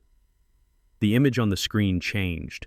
This time it was grainy footage time-stamped from the day of the move. It was taken from a hidden camera Bernice had installed in the living room years ago, one I had reactivated before I left. The video showed Brittany standing in the middle of our old living room. She was holding my wedding album, the leather-bound book that held the history of our family. On screen, Brittany looked at the album with a sneer. "Trash," she said clearly, the audio crisp. "Nobody wants this old African junk." She tossed the album into a black garbage bag like it was waste. Then she picked up a small urn from the mantel. It was the urn that held the ashes of our first dog, Buster. "Disgusting," she said on the screen. "Why do old people keep dead things?" She dumped the ashes into the trash can and threw the urn into the donation box. In the drawing room, Brittany let out a choked sob. She covered her mouth with her hands. She was watching her own cruelty replay in front of her. She was seeing herself through my eyes. I fast-forwarded. The screen showed Darnell shoving me toward the door. It showed him handing me the $50 bill. It showed them high-fiving after I was gone. Finally, I played the last clip. It was from a few days ago. The footage was from a private investigator I had hired to follow them. It showed Darnell and Brittany sitting at an outdoor cafe. "We need to make sure he stays in that basement," Darnell was saying on the recording. "If he tries to come back, we will tell the doctors he is wandering. We will say he is a danger to himself. We can get him committed involuntarily. Once he is locked down, we can access the pension directly."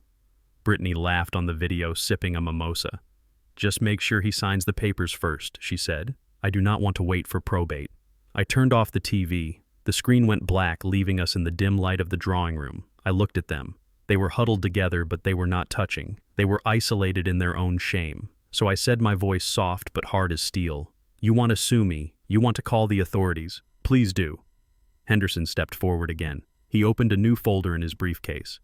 "Here is the situation," he said, his tone clinical and detached. "We have video evidence of grand larceny. That Rolex is valued at $30,000 even if it is a replica. The intent to steal a high-value item is a felony. We have video evidence of elder abuse and financial exploitation. We have recordings of conspiracy to commit fraud." He looked at Darnell. "And we have the transaction records from the sale of the Elm Street house. You signed an affidavit stating that your father was moving into a care facility to secure the sale. That is fraud, Darnell. You lied to the bank. You lied to the buyers. And you lied to the state." Darnell sank into the chair, burying his face in his hands. He made a sound like a wounded animal. "I can have the police here in 10 minutes, Henderson continued. "I can have you both arrested tonight. The charges will stick. With this evidence, you are looking at a minimum of 10 years in state prison, maybe more." Brittany began to hyperventilate. "Prison," she wheezed. "I cannot go to prison. I have a career. I have a life. You have nothing," I said, standing up. "You have debt. You have lies. And you have a husband who steals from his own father." I walked over to Darnell. I stood over him, looking down at the top of his head. I remembered when he was a boy, and I used to smooth his hair when he was afraid of the dark. I wanted to comfort him. I wanted to tell him it would be okay. But I could not, because he had brought the darkness into my house. "Darnell," I said, "look at me." He raised his head. His eyes were red-rimmed and terrified. "Pop, please," he whispered. "I am sorry. I was desperate. The loan sharks. They are going to kill me. I did not flinch. You made your bed, son. Henderson checked his watch. Here is the offer, he said. And it is the only one you are going to get. You will sign a document today admitting to the theft and the fraud. You will relinquish all claims to the Carter estate, present and future. You will agree to a permanent restraining order. You will never come near Reginald Carter again. And in exchange, Brittany asked, her voice trembling with a sliver of hope. In exchange, Henderson said, closing the folder with a snap, "We do not call the police. You walk out of here. You stay free. But you leave with nothing. The money from the house sale is frozen and will be returned to the buyers. The watch stays here. You leave with the clothes on your backs." Darnell looked at me, pleading. "Pop, you are sending me out there with nothing. The sharks. They are waiting. If I do not pay them, they will break my legs." I looked at him. I looked at the man who had planned to lock me away until I died. "You should have thought about that before you tried to bury me," I said. I held out my hand. "The watch, Darnell. Give it to me." Darnell reached into his pocket. His hand shook violently. He pulled out the heavy gold watch. He placed it in my palm. It was warm from his body heat. I looked at it. It was a fake. Just like his love. Just like his success. I put it in my pocket. "Sign the papers," I said, turning my back on them. "And then get out of my house." I heard the scratch of the pen on paper. I heard Brittany sobbing. I heard Darnell breathing ragged breaths. When they were done, Henderson took the papers. "Go," he said, pointing to the door. They stood up. They looked like ghosts. They walked toward the door, their blue plastic booties crinkling on the hardwood floor. They did not look back. I waited until I heard the front door close. Then I heard the heavy iron gate clang shut. I walked to the window and looked out. They were standing on the sidewalk. They looked small. They looked lost. And then I saw the black SUV pull up to the curb. 2 large men got out. They were not police. They were the collection agency Darnell had been running from. I watched as Darnell saw them. I watched him try to run. I watched them grab him. I closed the curtains. I did not need to see the rest. Justice had arrived, and it was not wearing a badge. The ink was barely dry on the surrender papers when the explosion happened. It started with a sound that cracked through the heavy silence of the drawing room like a whip. Brittany had turned to look at Darnell, her eyes wide, not with sympathy, but with a dawning, horrified realization.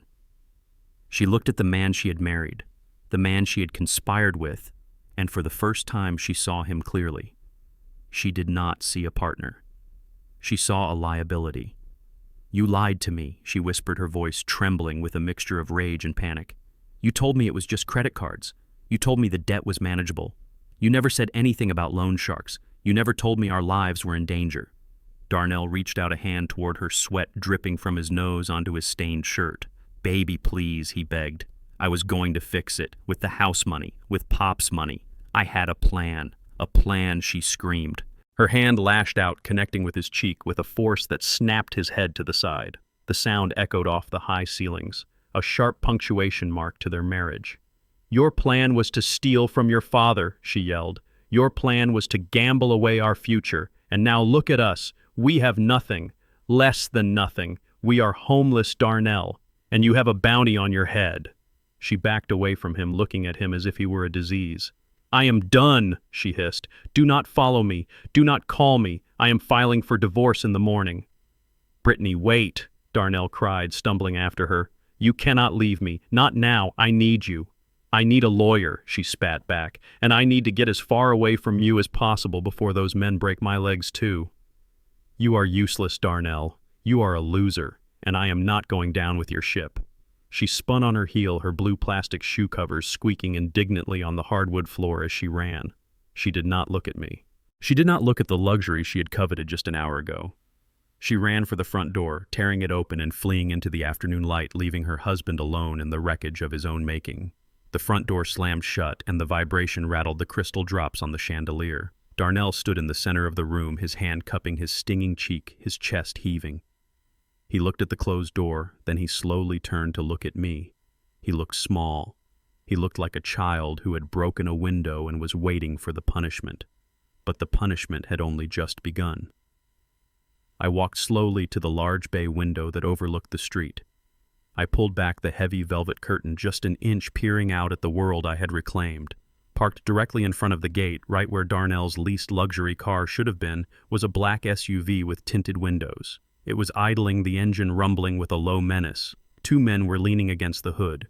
They were large men wearing dark jackets that did not quite conceal the bulk of what lay beneath.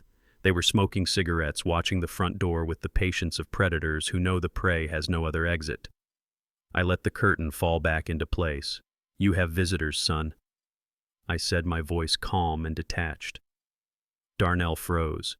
He looked at the window, his eyes widening with terror. "Who is it?" he whispered, though he already knew. "I think you know," I said, walking back to the fireplace. "I think it is the people you owe $200,000 to, the ones you were begging on the phone." Darnell rushed to the window, peeking through the crack in the curtains. He let out a strangled whimper and recoiled as if the glass had burned him. "Oh, God," he moaned, sliding down the wall until he was crouching on the floor. "It is them. It is Rocco and his muscle. They found me. How did they find me?" I took a sip of my cognac, watching him crumble. "I sent them your location," I said simply. Darnell's head snapped up. He looked at me with a look of absolute betrayal, as if I were the one who had broken the covenant of family. "You what?" he choked out. "You called them. You told them where I was." "I did not call them." I corrected him. "I sent an anonymous tip. I figured if you were going to invite sharks into our lives, I should make sure they swam in the right direction. I did not want them looking for you at the nursing home, Darnell. I did not want them bothering the staff, so I told them you would be here. At your new job interview." "You killed me," Darnell whispered, tears streaming down his face, mixing with the sweat. "You just killed me, Pop. They are going to break my legs. They might kill me." I looked at him. I looked at the son who had planned to drug me into insanity. I looked at the son who had stolen my retirement watch. I felt a flicker of the old love, the instinct to protect him, but I crushed it. That instinct was what had created this monster. Saving him now would only enable him to destroy someone else later. "You killed yourself, Darnell," I said. "You dug the hole, you jumped in, I just handed you the shovel." Darnell scrambled across the floor on his hands and knees, moving toward me. He looked pathetic, he looked desperate. He reached out and grabbed the leg of my tuxedo trousers, his fingers digging into the fine fabric. "Pop, please," he begged, his voice high and thin. "You can stop them. You have the money. I saw the papers. $500,000 liquid. You can pay them off." He looked up at me, his eyes pleading, his face wet and red. "Just write them a check, Pop. Please. It is nothing to you. You are rich. You can save me. I am your son. You cannot let them hurt me. I will pay you back. I swear. I will work. I will do anything. Just pay them." The audacity took my breath away. Even now, on his knees, facing violence, he still saw me as a bank. He still thought my money was the solution to his character flaws. He did not ask for forgiveness. He asked for a bailout. I looked down at his hands clutching my leg. They were the same hands that had thrown my clothes on the floor, the same hands that had signed my eviction papers. I reached down and pried his fingers off my leg one by one. His grip was strong, born of panic, but my resolve was stronger, born of justice. "Get off me," I said, my voice ice cold. Darnell fell back, sitting on his heels, sobbing. "Pop, please," he wailed. "I have $500,000, yes," I said, looking down at him. "And do you know what that money is for? It is for the future. It is for people who build things, not people who destroy them. It is for Bernice's legacy. It is not for gambling debts, and it is certainly not for you." "But I am your son," he cried. I looked him dead in the eye. "No," I said. "My son was a boy with potential. My son was a young man who wanted to make the world better. You are a thief. You are a liar, and you are a stranger to me." "I have no son who is a thief." I turned to Henderson, who had been watching the scene with his arms crossed, his face impassive. "Mr. Henderson," I said, "I believe our business with this trespasser is concluded. Please escort him out." Henderson nodded. He stepped forward, his large frame casting a shadow over Darnell. "Get up," Henderson said, his voice leaving no room for argument. Darnell did not move. He curled into a ball on the rug, sobbing into his hands. "I cannot go out there," he wept. "They are waiting. If you do not walk out," Henderson said, leaning down, "I will drag you out, and I will not be gentle." Darnell looked at Henderson, then at me. He saw no mercy in our faces. He realized with a final crushing certainty that the well had run dry. He stood up, his legs shaking so badly they knocked together. He wiped his nose on his sleeve. "Pop," he whispered one last time. "Goodbye, Darnell," I said, turning my back on him. Henderson grabbed Darnell by the arm. It was not a gentle grip. It was the grip of a bouncer ejecting a drunk. He marched Darnell to the front door. Darnell dragged his feet, trying to delay the inevitable, but Henderson was relentless. They reached the foyer. Henderson opened the heavy oak door. The sound of the idling SUV engine drifted in louder, now ominous. "Please," Darnell whimpered, grabbing the door frame. Henderson broke his grip. He placed a hand on Darnell's back and shoved. Darnell stumbled out onto the stoop, tripping over his own feet. He almost fell down the stone steps, but caught himself on the railing. Henderson slammed the door shut and threw the deadbolt. The sound was final. I walked to the window again. I watched through the crack in the curtain. Darnell stood on the sidewalk alone. He looked back at the house, his face a mask of terror. Then he looked at the SUV. The car doors opened. The two men stepped out. They did not run. They did not shout. They just walked toward him, calm and inevitable as the tide. Darnell took a step back, but there was nowhere to go.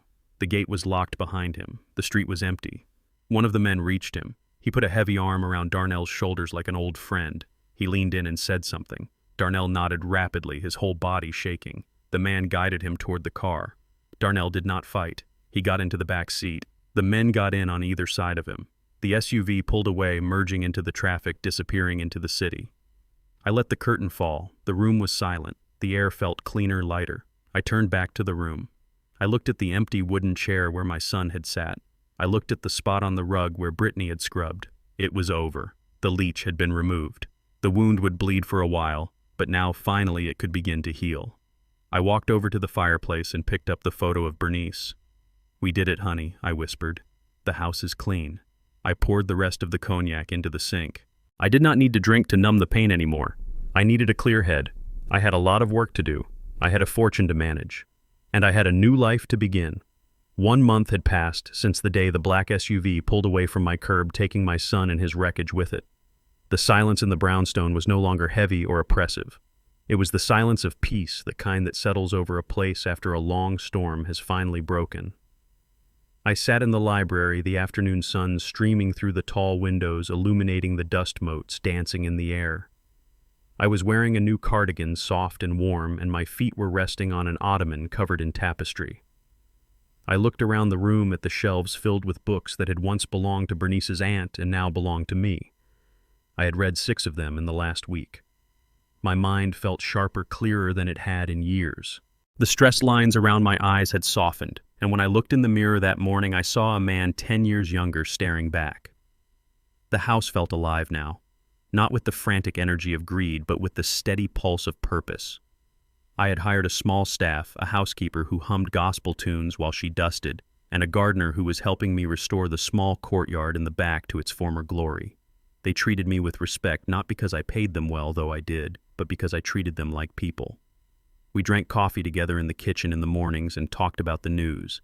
It was the kind of simple human connection I had been starved of for so long. I picked up my fountain pen, a beautiful instrument with a gold nib that glided across paper like silk. On the desk in front of me sat a checkbook. It was not the personal account Darnell had tried to drain. It was the trust account, the legacy Bernice had left. I looked at the check I had just written. It was not for a new car. It was not for a vacation to Paris, though maybe one day I would go. It was for $500,000. The entire liquid inheritance. Pay to the order of the Bernice Carter Scholarship Fund. I had spent the last 2 weeks working with Henderson to set it up. It was designed specifically for young African-American students from our neighborhood, kids who had the brains and the drive, but not the means to pursue careers in law and medicine. I wanted to build an army of Hendersons. I wanted to build doctors who would not dismiss the pain of old men and lawyers who would fight for widows instead of fleecing them. I signed my name at the bottom of the check, my signature bold and unwavering. Reginald Carter. It felt good. It felt right. This was what the money was for. Not to pay off gambling debts, not to buy status symbols, but to build a ladder for the next generation. Bernice would have loved it. She always said that education was the one thing no one could steal from you. She was right. Darnell had tried to steal everything else, but he could not steal this. I blotted the ink carefully and placed the check in an envelope. I sealed it with a sense of finality. The money was gone now, committed to a purpose greater than myself. and with it went the last lingering weight of my son's entitlement. He could not come back for it now. It belonged to the future. My phone rang, interrupting the quiet. It was a number I did not recognize, a local area code, but not a contact I had saved. I hesitated, my hand hovering over the device. I had changed my number immediately after the incident, but a few people still had the old one, which forwarded to this line. I almost let it go to voicemail, but something told me to answer. A feeling in my gut, a sense of closure waiting to happen. I picked up the phone. "Hello," I said, my voice calm. There was a crackle of static and then a voice I knew too well but barely recognized. It sounded thin, broken like glass ground under a boot heel. "Pop." It was Darnell. He was calling from a payphone. I could hear the background noise of a busy hallway, maybe a hospital or a precinct. He sounded far away, not just in distance, but in spirit. "Pop, is that you?" he rasped. "I am here, Darnell," I said. "Pop, please," he sobbed. "I am in the hospital. They broke my arm, Pop. And 3 ribs. They said it was a warning. They said the next time they will not stop. I need help. I have nowhere to go." Brittany filed the divorce papers. She took the car. She took everything she could carry. "I am alone, Pop." I listened to him cry. I listened to the sound of a man who had built his house on sand, watching the tide come in. I felt a pang of sadness. Yes, he was my son. But I did not feel the urge to fix it. That part of me had died the day he dropped me off at Sunny Meadows. "I am sorry to hear that, Darnell," I said.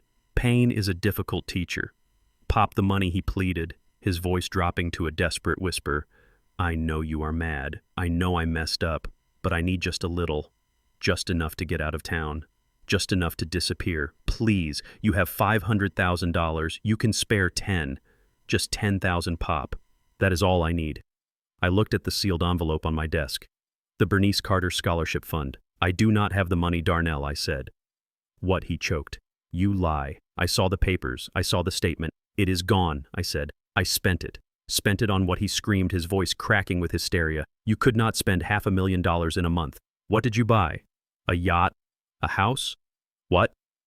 "I bought a future," I said, my voice steady and hard. "I invested it, Darnell. But not in you. I invested it in kids who actually want to work.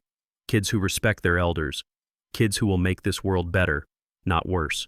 There was a silence on the line, a silence so profound I could hear his breathing hitch. "You gave it away," he whispered. "You gave my inheritance away to strangers. It was never your inheritance," I said. "It was your mother's legacy, and she left it to me to do what was right. And I did. I put it where it will grow." "You are cruel," he spat, the old venom returning even through his pain. "You are a cruel old man. I am your flesh and blood. Blood does not make you family, Darnell," I said. "Love does. Respect does. And you spent those a long time ago. You spent them like cheap change. Pop, please." He tried one last time, his voice breaking into a whine. "I am hanging up now, Darnell," I said. "Do not call this number again. It will be disconnected in 10 minutes. Pop, no, wait." "Goodbye, son," I said. I pressed the red button ending the call. I did not just end the call. I picked up the phone and blocked the number. Then I dialed the service provider and canceled the line entirely. It was done. The last thread was cut. I sat there for a moment in the silence of my library. I thought I would feel guilty. I thought I would feel a hole where my son used to be. But I did not. I felt light. I felt clean. I stood up and walked over to the mantel where the photo of Bernice sat. She was smiling in the picture, her eyes crinkled at the corners the way they always did when she was proud of me. I picked up the frame and dusted it gently with my thumb. "We did good, Bernice," I whispered. "We did good." I looked out the window at the street below. The sun was setting, casting long golden shadows across the pavement. I saw a group of kids walking home from school, their backpacks heavy, their laughter bright. One of them might be a doctor one day. One of them might be a judge. And maybe, just maybe, one of them would get a letter in the mail telling them that their tuition was paid for by a woman they never met, but who believed in them anyway. I smiled. I turned away from the window and walked back to my desk. I had a meeting with the architect tomorrow about the garden renovation. I had a book club to join. I had a life to live. My son had chosen his path. He had chosen the quicksand. I had chosen solid ground. And for the first time in a long time, I was looking forward to the walk. Bernice left me more than a fortune. She left me a truth detector. My son looked at us and saw dollar signs. I looked at him and saw a stranger. The hardest lesson I learned at 71 is that family isn't defined by DNA, but by dignity, respect, and loyalty. You cannot save someone who is determined to drown in their own greed, even if you gave them life. Cutting the cord wasn't an act of cruelty, it was an act of survival. True wealth isn't what you keep in a vault. It's the peace you keep in your heart when you finally stand up for yourself. If you believe Reggie did the right thing by cutting his son off, hit that like button and subscribe for more stories of justice. Let me know in the comments. Would you have given Darnell a second chance, or was it too late? I'll see you in the next story.